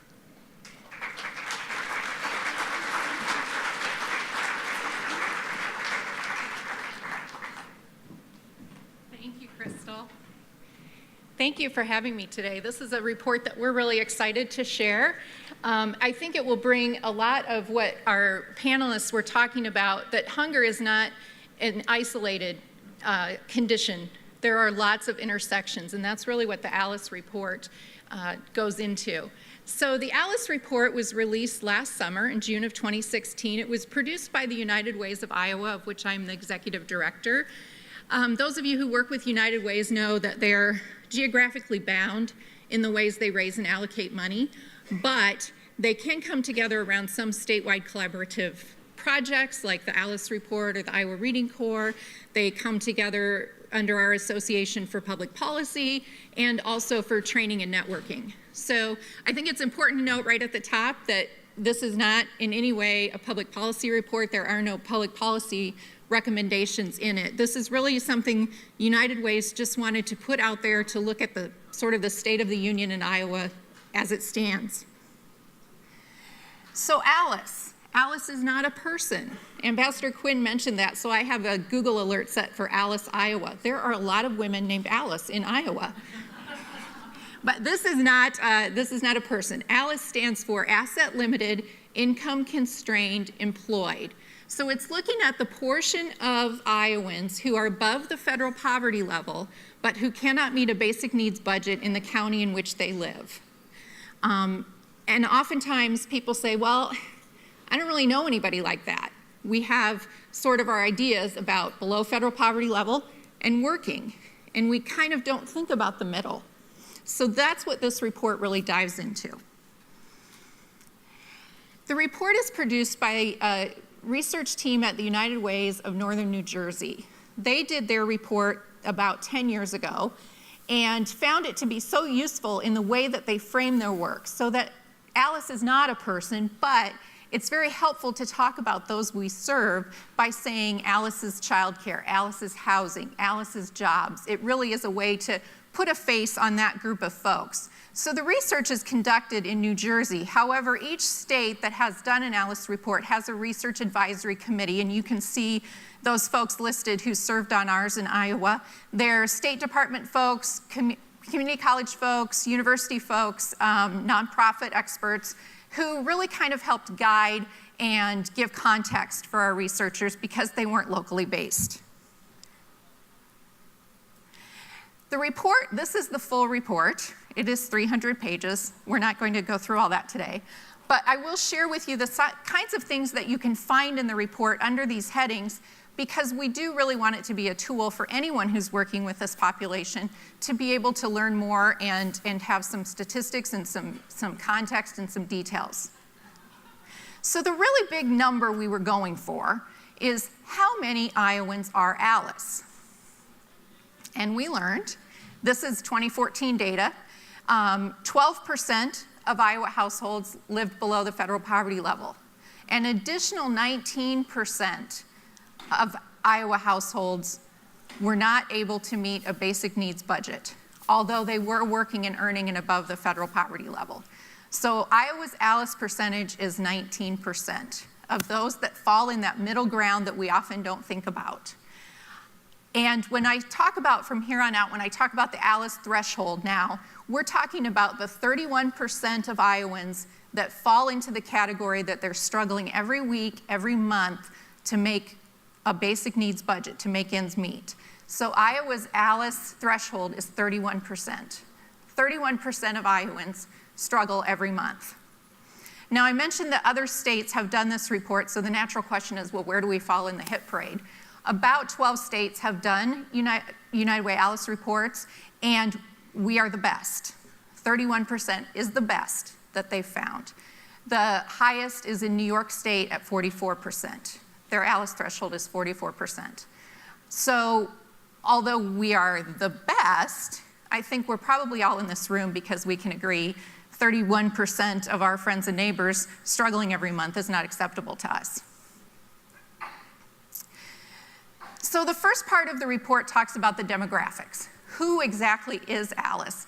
And the short answer is, it's everywhere. It's in all of our demographics. The racial and ethnic makeup of ALICE pretty much mirrors our state. We're fairly white. ALICE is fairly white. 28% of senior households are ALICE. And of the approximately 350,000 households in Iowa with children, a quarter of those households are ALICE. And almost a third of those are married couples. So that again sort of is breaking a stereotype that many people might have. And then there's other households. So these are folks who don't have children in their home, but they're working age. And they account for about 50% of the Iowans below ALICE threshold. So there again, in a nutshell, it's everyone.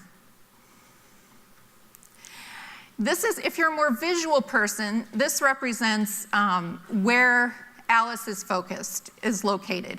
So the lighter the color, the lower the ALICE threshold. The better folks are doing in the lighter colored counties. And so on up to the darker colored counties. So the best county we have in Iowa is Dallas, right next door to where we are now, at 21%. So 1 in 5 Dallas County households are struggling every month. That goes up to almost half of Decatur County, which is our highest. And United Way's really liked this report because it gets down to the county subdivision. It gives you data for any individual community in Iowa that has at least 100 households. So we really get to get some real hyper-local data, which is why United Way's particularly liked this report. Sorry. The second part talks about the budget. And I know these numbers are hard to read, probably.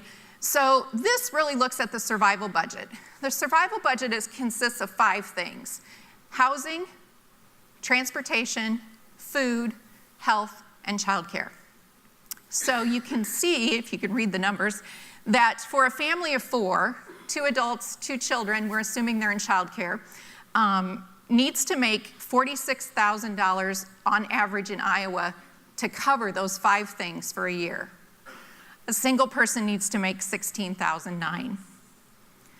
So there are obviously methodologies behind each of those, and I wanted to drill down into what's behind the food number. So as Secretary Vilsack mentioned, the USDA Thrifty plan, that's what's in the survival budget for ALICE. The Thrifty plan, as he mentioned, is really reliant upon people who can get whole foods, fresh, local, in season, and have skill at shopping and cooking for those. They're able to find things on sale, they're great shoppers, and they have a lot of time to prep food. So I think even if we just think about our own lives, probably not a lot of us do that, as they referenced.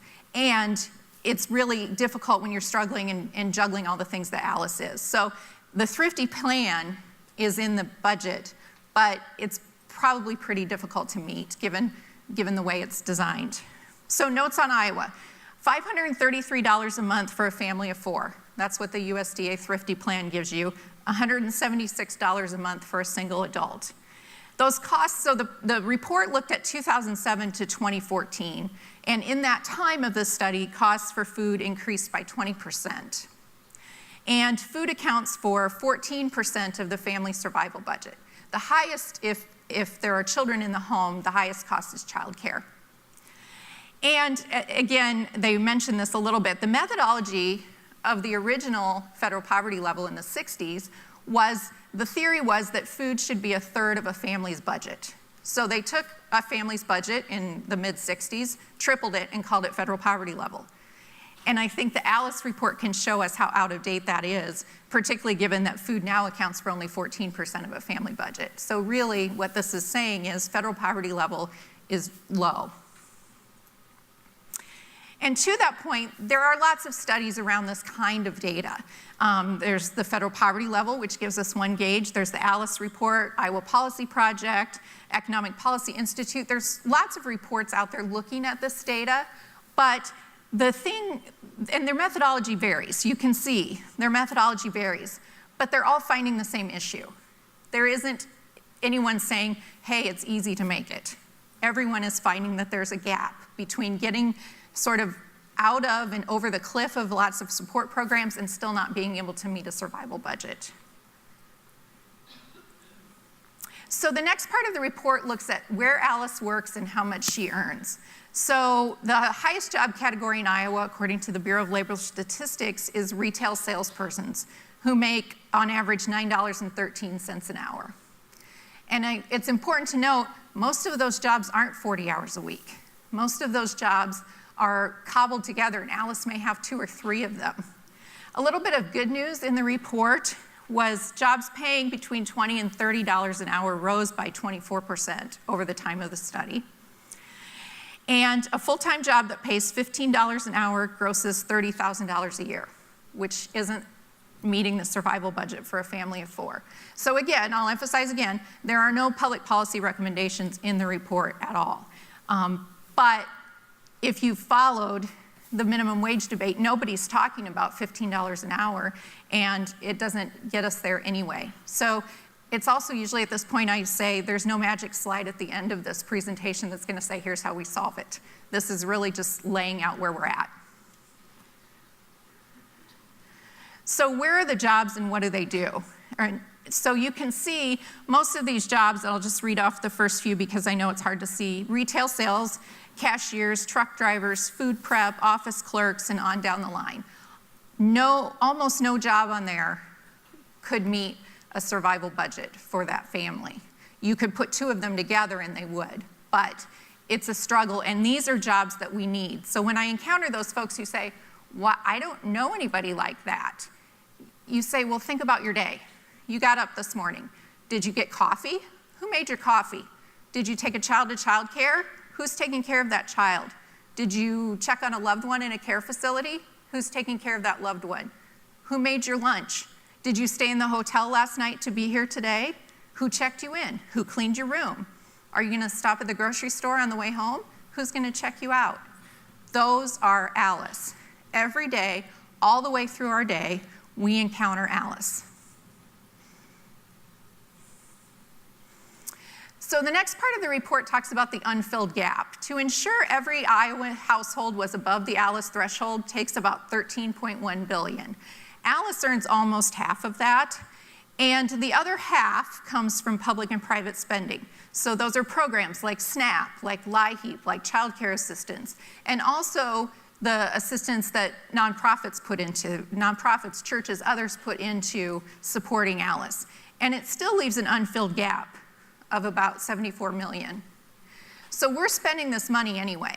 We're investing this anyway. So perhaps we can talk about how we do that best. So the next part of the report 99 of these 300 pages are a county page for every county. And the county page looks at the economic conditions in that county. The numbers that I've been giving you so far are Iowa averages.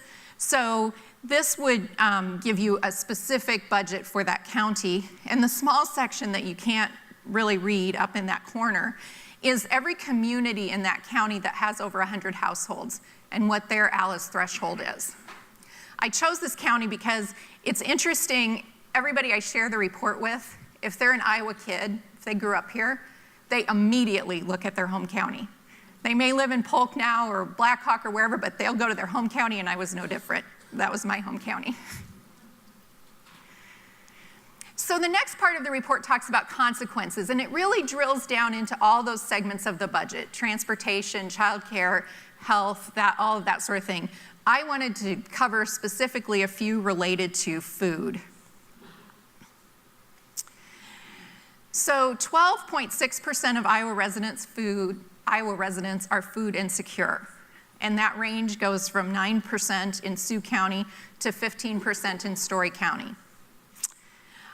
There's a large segment of the population of adults and teens that don't eat fruits and vegetables every day. And a big part, and this was interesting to our researchers in New Jersey, is how difficult, because they think Iowa, agriculture, there's food everywhere. And then they got into the numbers and realized that many Iowans, don't have immediate access to fresh, healthy foods at large retailers.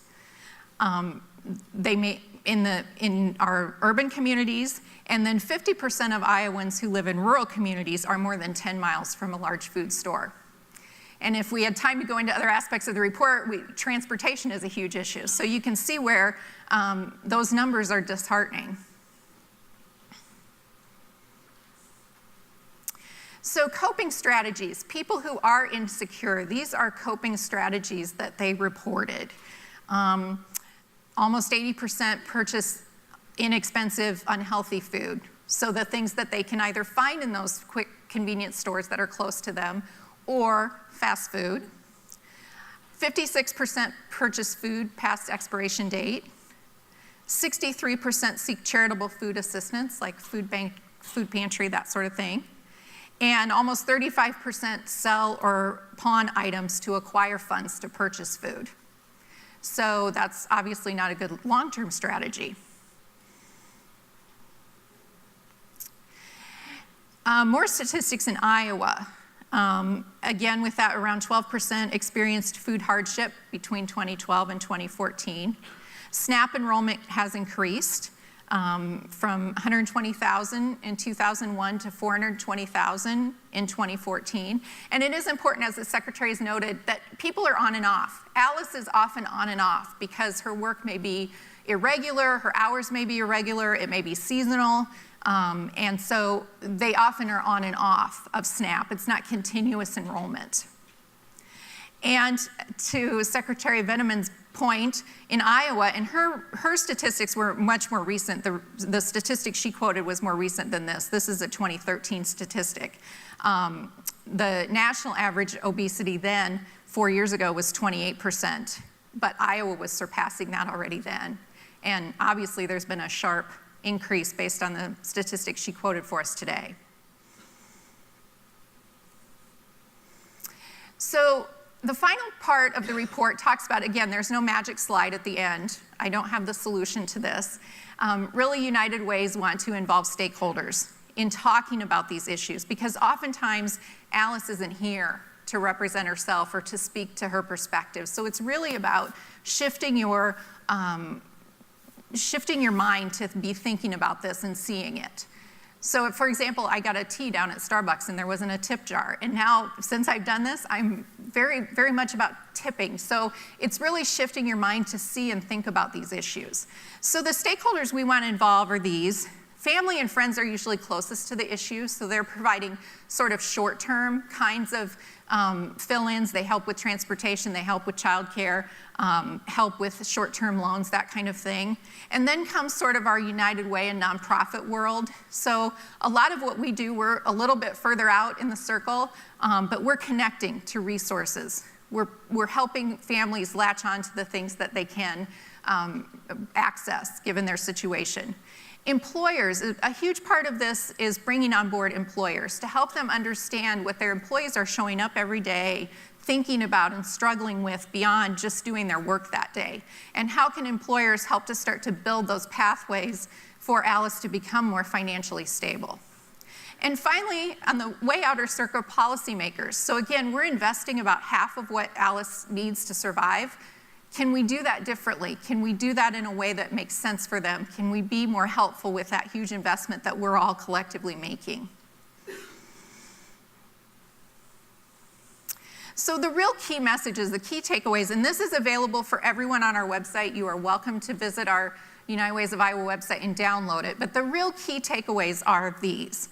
19% of Iowans are above federal poverty level and still struggling. They're working, they're earning, they're paying taxes, and they're still struggling every single month. That number is 31% when you add in those below federal poverty level. So 1 in 3 households are in this situation every single month. And that's just covering the basics: food, transportation, housing, health, and childcare. That's not a cell phone bill. That's not a student loan bill. That's not a birthday party. That's not any of the extras that might be in some of our own budgets. That is really just the basics. Next, Alice is all demographics. It's seniors, it's kids, it's married people, it's people of working age who don't have children in their home. It is everybody. There's no demographic it doesn't touch. Alice is everywhere. The best county, again, is Dallas at 21%, and that goes up to almost half of Decatur County. So there's no county that could say, well, that we don't have that here. That just isn't true. And again, with that 7-year window of the report, Alice was 28% of Iowa households at the beginning in 2007, and now it's up to 31%. So you can see it's increasing. So it's everybody, it's everywhere, and it's increasing. That's really the takeaways. Now, some people ask about when we'll do this again. So the report is designed to be repeated every 2 years. We are ready to do that next summer and come out and see what these statistics look like 2 years on. And we will do that with the help of our corporate partner, Alliant Energy. So you can look for new data and new report next year. And just a couple last things before we bring the panel on. So our next steps, again, we're really just to share this out, to present relevant data. This is the State of the Union. We don't have a magic solution, but we want to start to engage those stakeholders in conversations, to understand Alice's challenges and opportunities, to flip that switch in your brain and be thinking about those when you're in conversations where Alice's life is being affected. And finally, one last tool that you could make use of, in addition to being able to download the report, is we recently, in the last month or so, launched Alice Making Tough Choices. So that's also available on our website, but here's the address. And it's a very simple, straightforward online simulator that gives you the days of the month, and it gives you a bank balance, and it gives you several challenges that you rotate through that are taken straight from the lives of Alice. And it helps you understand those juggling kinds of decisions that they're making every single month. So we're really excited about this. It really brings the report to life. So thank you for letting me share and expand a little bit and bring that to a local level, what we heard about from our Secretaries panel. And now I'm going to invite some other folks to the stage who will talk about some specific programs that are affecting Iowa communities. So they'll be introducing themselves, but we have Darlene Barnes from the USDA, we have Allie Wilson from the United Way of Wapello County, and we have Amy Meyer from the United Way of Mahaska County. So I will let Darlene begin. Okay, good morning, everyone. My name is Darlene Barnes, and I'm the Regional Administrator for USDA's Food and Nutrition Service Mountain Plains Region. And my responsibility as a federal partner is to work with a 10-state region, and that includes the great state of Iowa in this 10-state region. And a big part of what we do is work with our state partners to provide oversight and technical assistance to all of the 15 nutrition assistance programs. That includes SNAP, WIC, all of the school meals programs, as well as other food distribution programs, et cetera. And one thing that's really key in working with this 10-state region is not, we certainly work with our federal state partners. We also work with the local advocacy and food banks and other stakeholders that are all involved in this fight against hunger and working for better nutrition for children and families. So at the federal level, I am able to certainly provide, those dollars that go to those 10 states for these programs. And we also share a lot of challenges and best practices and things that happen within those programs. The other thing that I would say, just real quickly, and then I know we'll go back to this, is that in addition to the federal dollars, there are various grants that are that do become available, and I will talk about a couple of them within the SNAP program when we get real specific to that. But I'm really happy to be here, and I must say as a sidebar, I have worked under all of those Secretaries of Agriculture in my career, so it was fun to see them back and to hear them talk about where the program stands with them today. So thank you. Thank you, Allie. Hi, my name's Allie. I am the Volunteer Engagement Director at United Way of Wapello County in Ottumwa, and I am here today to talk about what we call our crockpot classes.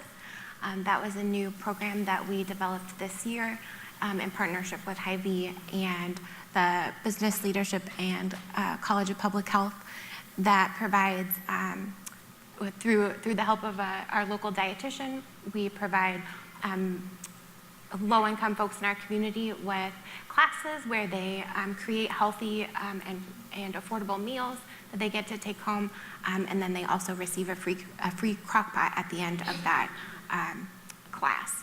And it was something that we developed in response to a need that we heard from our local food pantry clients, that they were not really sure of what to do with some of the foods they were receiving, and or they didn't necessarily have the tools that they needed to actually cook and prepare the food.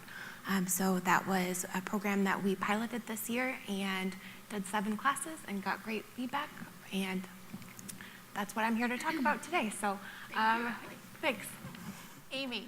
Hi, I'm Amy Meyer. I am the director of the United Way of Mahaska County. About 5 years ago, our community started having some conversations that centered around childhood hunger. And so we, as United Way, started bringing some partners together to have these discussions and to see what sort of solutions we could find for them. One of those solutions was Oskaloosa Summer Lunch, which is a USDA program that we started. We just finished our 4th summer as a summer lunch site. And then we also, we looked at our number of kids who are needing free and reduced lunch. We have more than half of our kids eligible for that program. And so we thought, okay, they're being taken care of during the school days, but what's happening on the weekends and what's happening over the summer? So we could take care of summer through Oskaloosa Summer Lunch, but then we also had to look at weekends. There were a lot of kids who were struggling, and teachers saw their behavior be a lot worse on Monday mornings, and kind of got down to some of those issues of they maybe didn't have a reliable source of food over the weekend. So their last meal was, lunch on Friday, and they weren't seeing it again until they got breakfast at their school on Monday. So we wanted to address that as well, and so we started the Take Along Weekend Food Program, which is sending the most food insecure kids in our schools home with a bag of snacks and meals that are very easy to prepare and help them have some food security over those weekends. So those are our 2 programs that we have in a rural community. Mahaska County is Oskaloosa, so Oskaloosa is about 12,000. Our county is about 22,000. So hope to represent some of those issues that rural communities face as far as hunger. And Darlene, Amy mentioned the USDA, so maybe now would be a good time for you to talk a little bit more specifically about those programs. Of the 15 nutrition assistance programs, they're SNAP, WIC, all of the school meals programs, food distribution programs like the emergency feeding program, things like that. Specific to, in addition to the federal dollars, some grants that have become available. 2 in particular that Iowa has taken advantage of in the SNAP program. I always have to read these to make sure I get them right, but they're under the Iowa's Healthiest State Initiative, for those of you all that are familiar with that. And one of the grants came from the National Institute of Food and Agriculture, which is another agency within USDA. And they awarded some money, almost $100,000, for a 3-year pilot program that helps that helps 6 farmers markets in Iowa, including the one here in Des Moines. Basically, it's an incentive program to double up your food bucks. In addition to that, there is the what's called the Food Insecurity Nutrition Incentive Grant that Iowa took advantage of for their Healthiest State initiative, and that was also about $100,000, and it helps SNAP recipients increase their purchases for fruits and vegetables. And basically, and then private organizations added to that about $250,000. And so basically what happens is a SNAP recipient will come to the farmer's market, and if they spend $10 in fruits and vegetables, they will get an incentive of $10 to continue to purchase fruits and vegetables. So when you heard the conversation earlier, especially from Secretary Veneman, that with the obesity rate and things like that, this is just one of several grants that are available within different programs that can help needy families. One thing I did want to mention is that we brought a sheet that's out on the, David, I'm not sure if it's out on the exhibit table that lists all the grants within USDA. We thought that would be helpful to show, not just in the nutrition assistance programs, but in other areas of USDA that could possibly be helpful as you sometimes need to partner with more than one entity to be able to apply for these grants. We had USDA come and present to a United Way statewide meeting, and it was amazing the amount of work that happens that I think we were all even unaware of, so it's worth checking out. I'll go down to Amy. Can you talk about some of the resources that were especially helpful to you in launching your program? Yeah, so partners are going to be crucial. There's really nothing that we could do on our own. And a lot of times those conversations were being started by those partners. And United Way was just really bringing them into the same room so that we can just be on the same page as we're talking about them. So churches are a huge part of summer lunch. They serve as host sites. And they supply their own volunteers. We originally cooked in a church the first time, so you're going to really want to make sure your church communities or your places of worship communities are engaged in that. And then the schools. You're really going to be pushing a boulder up a mountain if you are trying to do anything without the support of the schools and the buy-in of the schools. Because they have access to the kids that you're never going to have. You could start the best program in the world, but chances are without the school's partnership, they're not going to know about it. So the school is a site. Just this past year, we started using the school as a kitchen. So as far as summer lunch program goes, most school districts are the ones who actually run summer feeding sites. So whether they're leading it or not, you're going to want to make sure that they're really engaged, and our school district has been very supportive of that. So volunteer communities you're really gonna want to engage in, and donors you're really going to want to engage. This is just such a rare opportunity as far as programs that we run at United Way to really connect volunteers with kids, and I think that that's what your volunteers, and if you're on that fundraising side as well, those volunteers will quickly turn into donors a lot of times because they're seeing the need, they're getting to be connected to those kids. So don't neglect those volunteers and donors, because when it comes to childhood hunger, you're going to find support that maybe you never felt in your community before when you were trying to sell different programs. It's a much easier sell than anything else we have to offer, because when people really start to think about kids being hungry in their communities, they're very quick to step up. And as far as the summer lunch program gets subsidized heavily by the USDA, so we don't even need their dollars so much right there. So we try to say, well, we need your help with weekends. Weekend we don't get any reimbursement for that, so we really need your help with that. But people we've found have just been really supportive when it comes to kids who are hungry. And Allie, how about you? Resources that are particularly helpful with your program? Sure. I think I can echo Amy's statement on partners. So our partners in the community were the ones who helped us identify that need. The folks who are working in food banks and food pantries were the ones who helped us identify that need.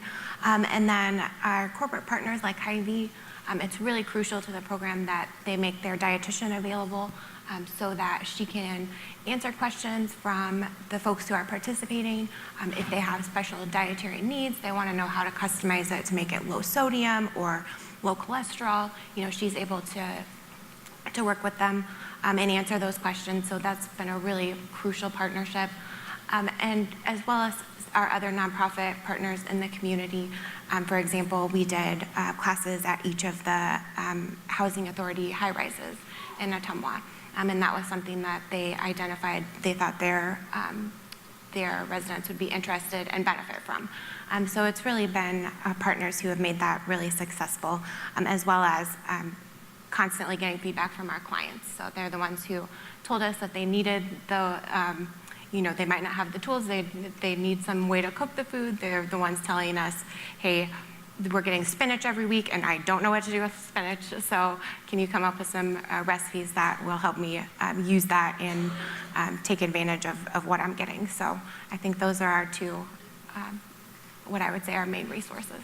And that's such a direct response to what we were talking about, that the food budget really relies on people being able to cook a lot of interesting foods that may be unique to them. So that really addresses that issue. Darlene, can you talk about some of the resources that you look for in the communities that you're working with and what have been most helpful? I think in visiting all the states that I have the responsibility for, really going into the community and seeing who the partners are at the table and really looking at non-traditional partners. When they were talking earlier, one of the secretaries was talking about the medical community. We are doing more in encouraging sort of the healthcare community to come to the table at the most local level to talk about how they could maybe be a site, maybe be a sponsor, depending on the type of organization it is. And so for me, it's a real opportunity to be able to be out and about and make those connections and then share those best practices. And being here and sitting down with two people that are like working right at the local level, I get different ideas to share.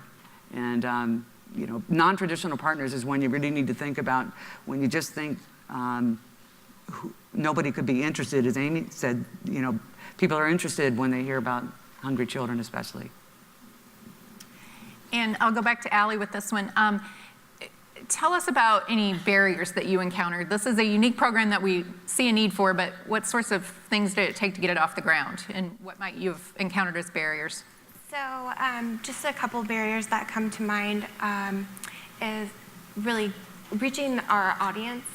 So getting the word out, making sure folks who can really benefit from the program are aware of it.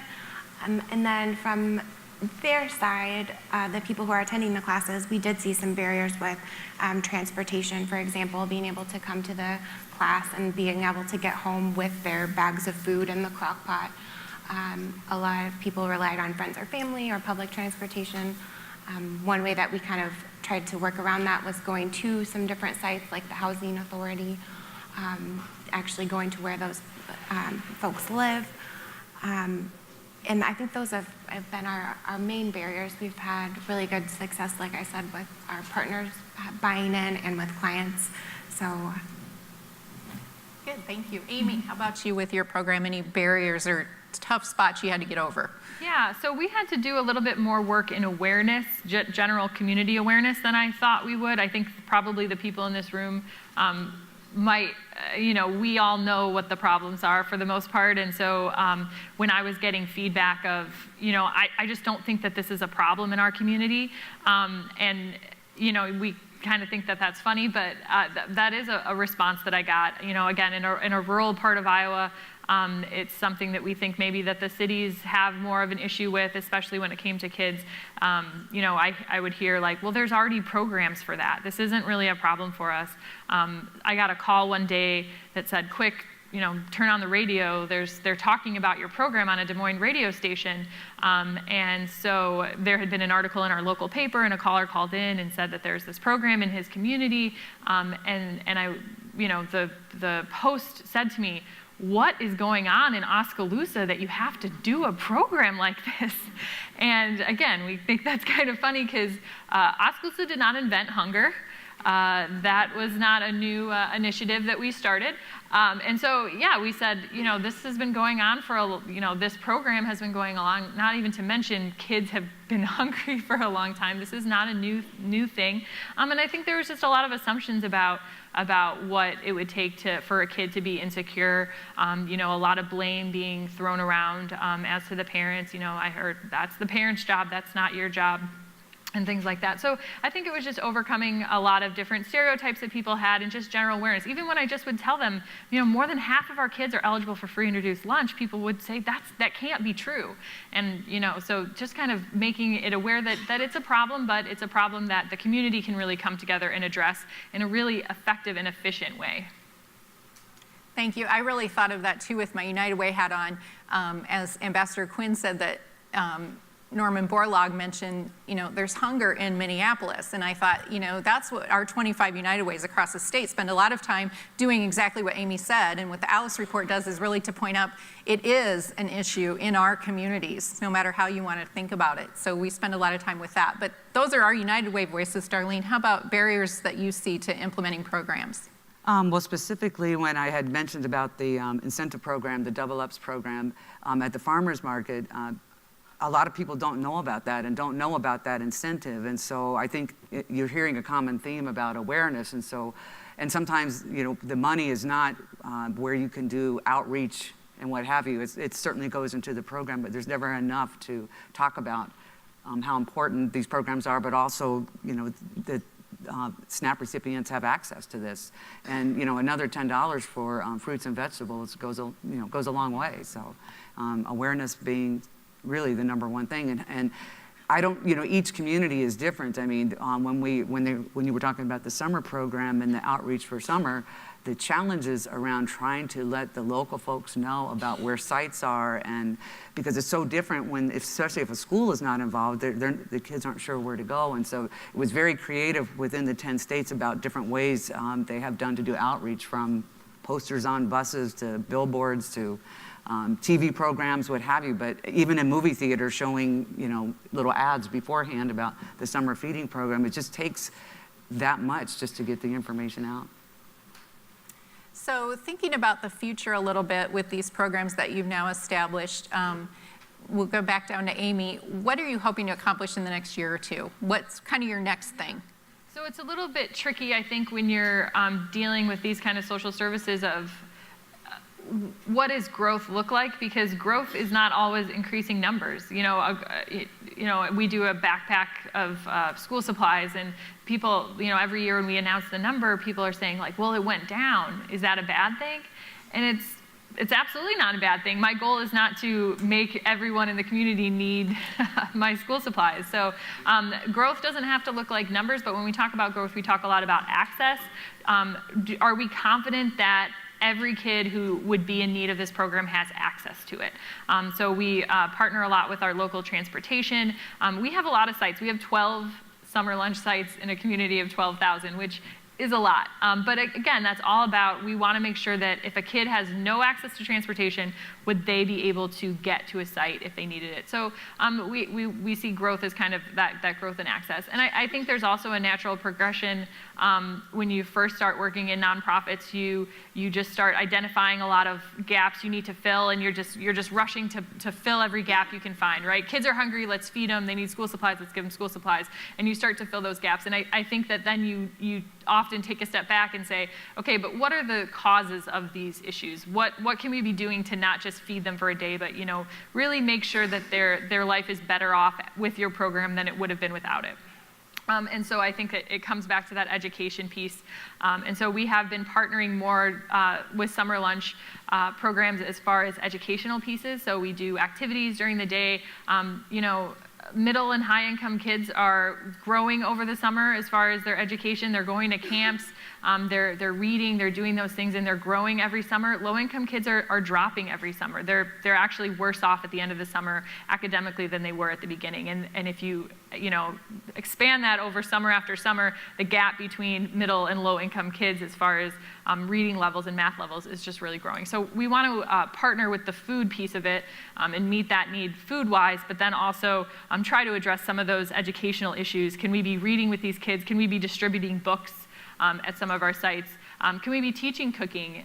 We did partner at the end of last summer with the Kids in the Kitchen program. So the kids who came to the program could then actually sign up to become little chefs, and they came in the kitchen and they get little free hats, which are adorable, and just learn about how to actually cook food at home, similar to the healthy meals that they're getting through these Oskaloosa summer lunch programs. So I think the education piece is definitely where I see the growth, because we want to make sure that maybe even they're bringing home to their parents, like, you know, Mom, I know what to do with spinach now, you know, or someone at a different hunger thing gave me a squash, and even I thought, I have no idea what to do with this squash. So how can we educate them to not just help themselves, but help maybe their family as well? Great. And Allie, how about you? Your program is a little bit newer, but what are your sort of next goals?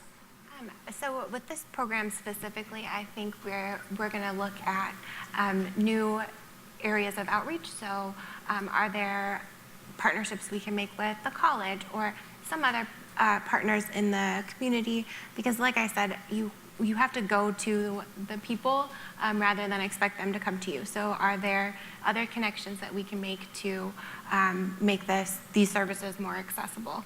And hopefully then we served 89 people last year, and I'm sure we're confident there are more people in our community who would be interested and can benefit from the program.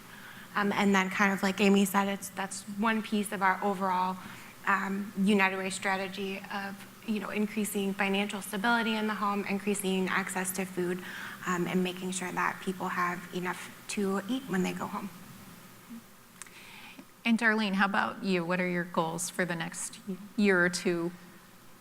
I'm just waiting to see what happens with the Farm Bill. I mean, that was the last panel. Well, and exactly. So, because you know, some of our programs, you know, especially our largest one, SNAP, falls under the Farm Bill.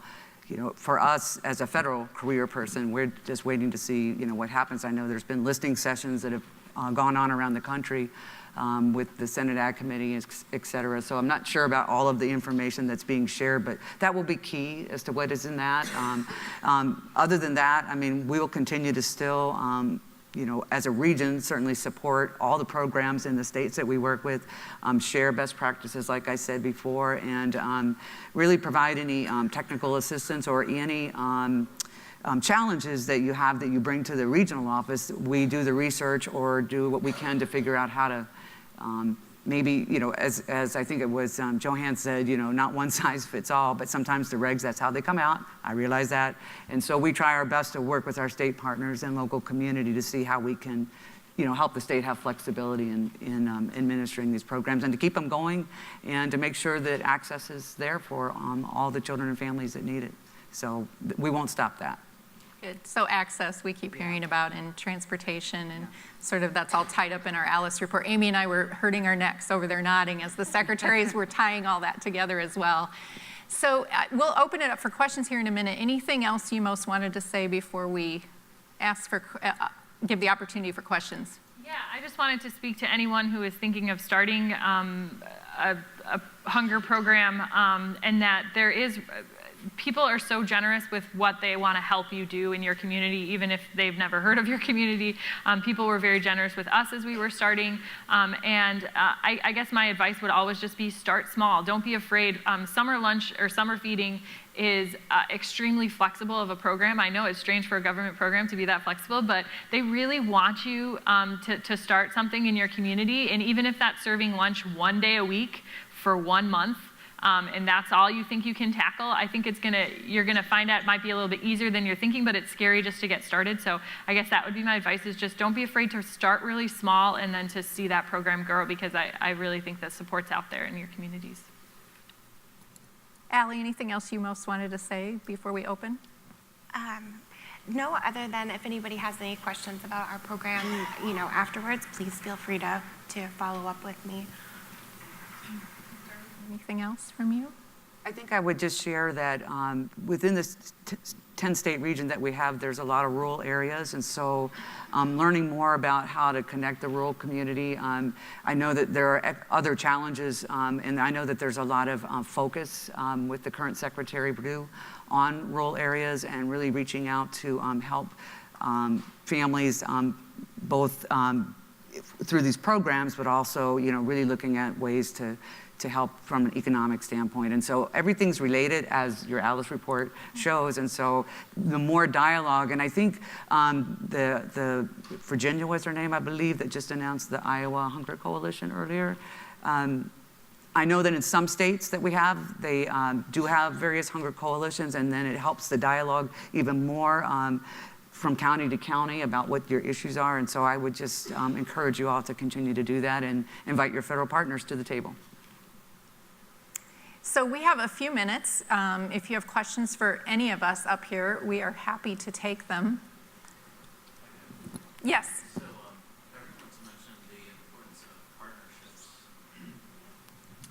everyone's mentioned the importance of partnerships. Do you have a sense for the diversity of those partnerships and the number of those partnerships that are needed to implement change in the community?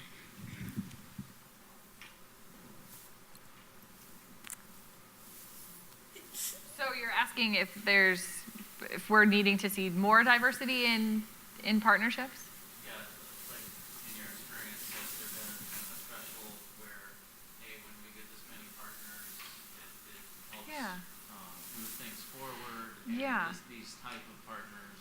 Okay, I will speak to 5 years ago when these conversations started happening in our community. I do feel like there was a tipping point, and it really started how my own feeling with it was that I started to realize that this conversation was happening with or without me. I had people coming to my office and saying, hey, I'd really like to do something about childhood hunger. And I said, oh, were you at one of our forums, or did you? And they'll say, no, I've never heard of that, or I had never heard of that. I just had started to have this feeling. So it's a little bit touchy-feely, I think, to say, but I've definitely spoken before about a tipping point as far as I feel like this is the time. I think this is the moment, because there are all these partners who are talking about it. So I can't give you a number or anything like that, but yeah, it's never something that you're going to be able to push through thinking like, I think this is a problem. I'm not hearing it from anyone else, but I think it's a problem.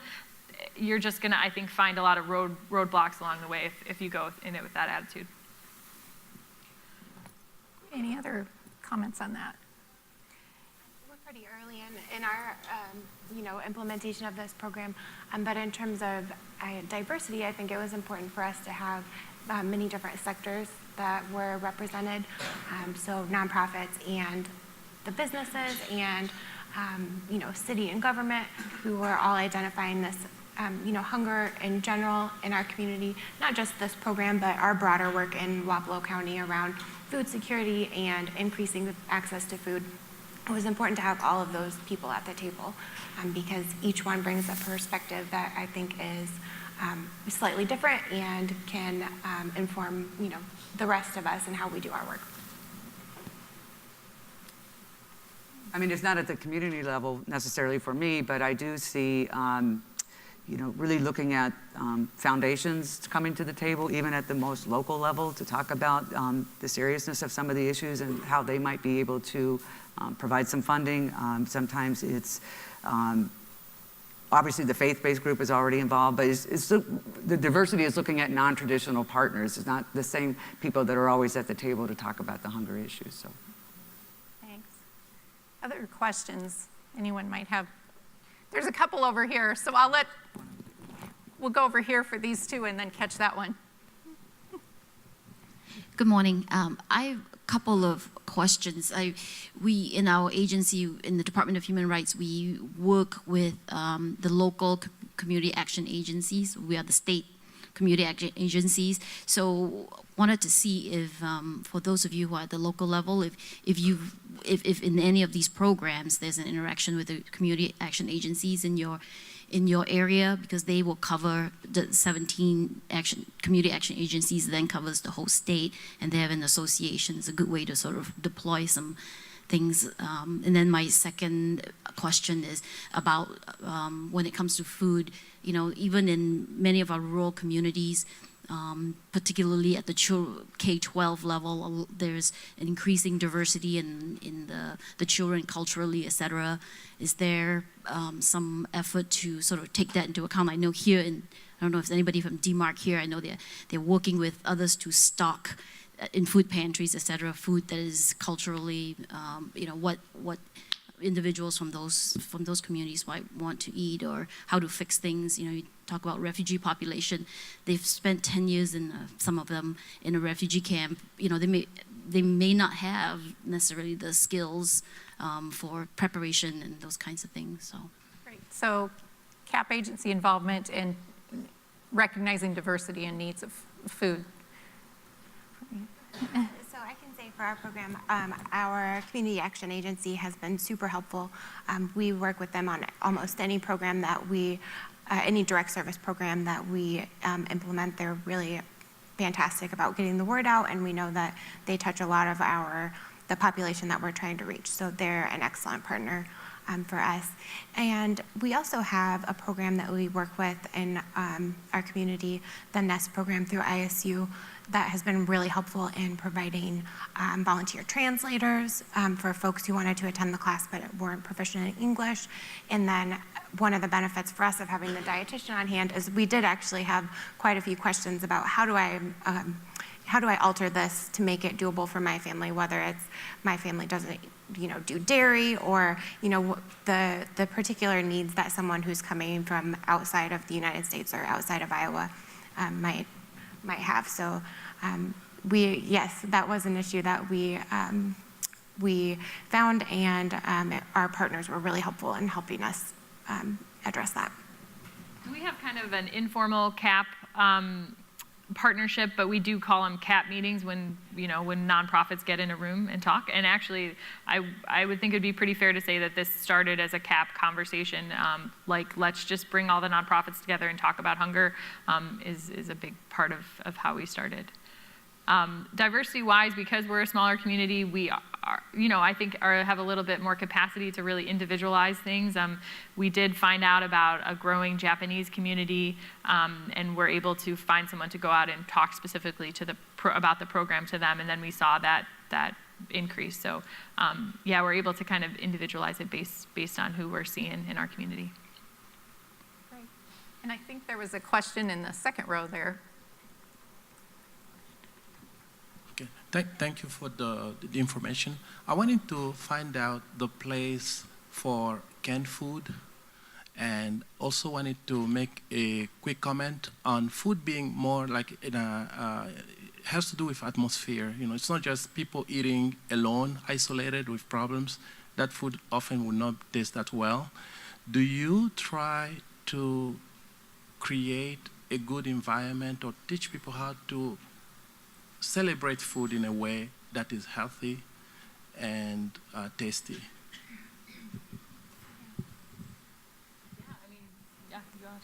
Sure. So we don't in our program actually sit down and eat the food together, but we've found that engaging people and making the food together, we were surprised by how many people came as families, as friend groups, and really had a sense of an enjoyment of working on preparing those meals together that they could then, take home and enjoy as a family.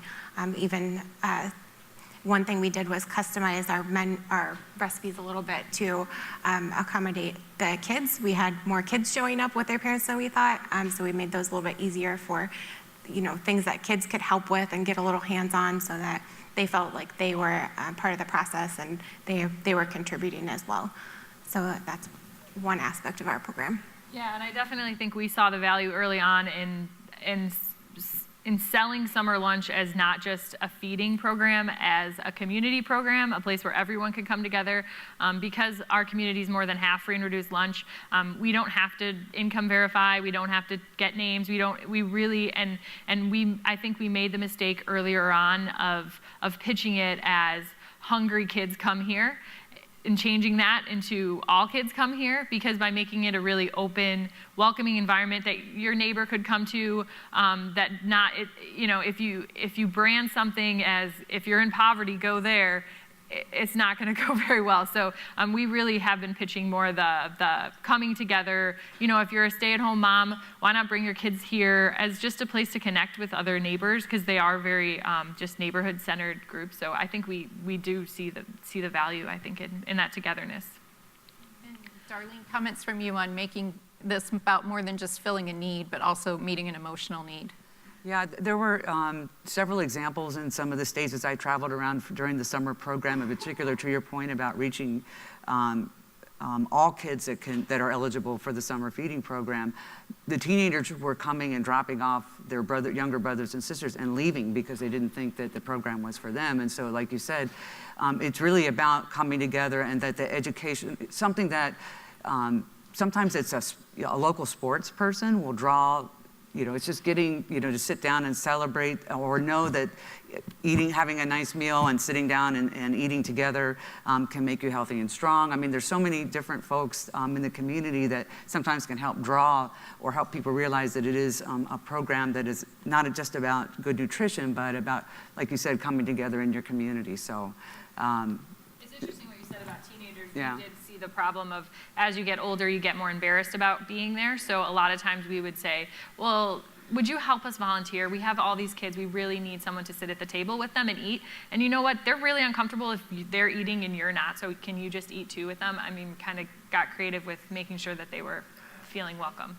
I don't know how big the rodeo community is here in Iowa, but I can tell you that in a lot of the states that we have, a lot of the people who participate in the rodeo, whether it's, the guys doing the roping and all that, to barrel raisers and others, I mean, they draw and they can talk about good nutrition. And it's been a really, especially in this particular region of the United States, it's a unique way of looking at that sport. But I mean, it draws a lot of folks and a lot of kids and teenagers as well, because it's very popular. So just something to think about as you get creative with your summer programs.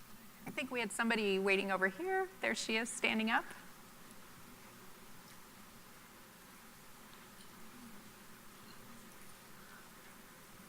Hi, Doris Montgomery from the Department of Health. Darlene, I thought we might give you a chance to talk about seniors just a moment. We've had a lot about kids. The Alice report, which you've come and present to us at Public Health, 28% in that category of being senior households. And nationally, I think we have some shared responsibility for seniors. So USDA has some key programs, and I thought maybe you could talk a little bit about how people can be more sensitive to this hunger issue or food insecurity issue with the demographics that we're facing here in Iowa, and also the area agencies and congregate meal sites are starting to really see some reductions in their ability to serve this audience. Yeah, hi Doris. I couldn't see you, but when I heard your voice. For those of you that are familiar with the Commodity Supplemental Food Assistance Programs, it is now specifically for seniors. Before it had reached different populations within that program, and there has been a direct focus on seniors. Also, there's a lot of myth about the amount of benefits you get in the SNAP program. I mean, very proud people who don't think that they really want to get on the SNAP program because they're only going to get $10 or what have you. And so it's trying to break that myth and to share, finding ways to sort of break that stigma for seniors. I think too, there's a lot of maybe bringing seniors together for a conversation. I know when you talk about bringing a community together, sometimes just focusing on the elderly themselves and bringing that group together. I was at something in the mall in Colorado several years ago, a while back, where I brought seniors in and just to have a conversation around nutrition assistance. And they have a lot to say about that and their experience through the years, and now the medical costs going up as you get older. So I think being more sensitive to that and a real focus on seniors farmers markets. I mean, there's things that are out there. It's just making sure that they're aware and going into places where seniors will be. And I don't think we have always done a very good job about that. So should I add something else, Doris?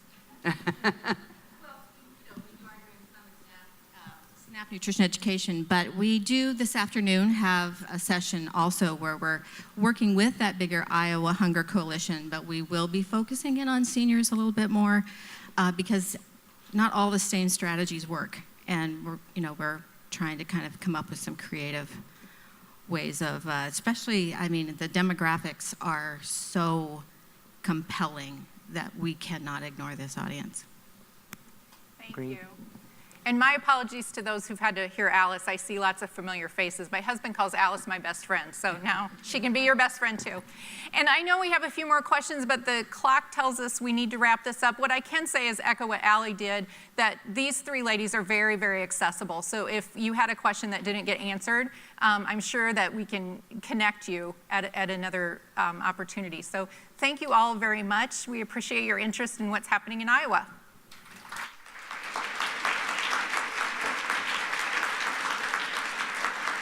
Thank you, Dan, Darlene, Allie, and Amy. Thank you so much for joining us for the Hunger Summit today. So another first in Iowa Hunger Summit history is that we're out on time. So the Hunger Summit luncheon is set to begin at noon. So I hope you'll stay for that, and then also join us for the breakout sessions that we have beginning at 1:30, which will showcase over 20 organizations in the state of Iowa addressing hunger issues in our state. So thank you again so much, everyone, for coming. I look forward to seeing you at lunch.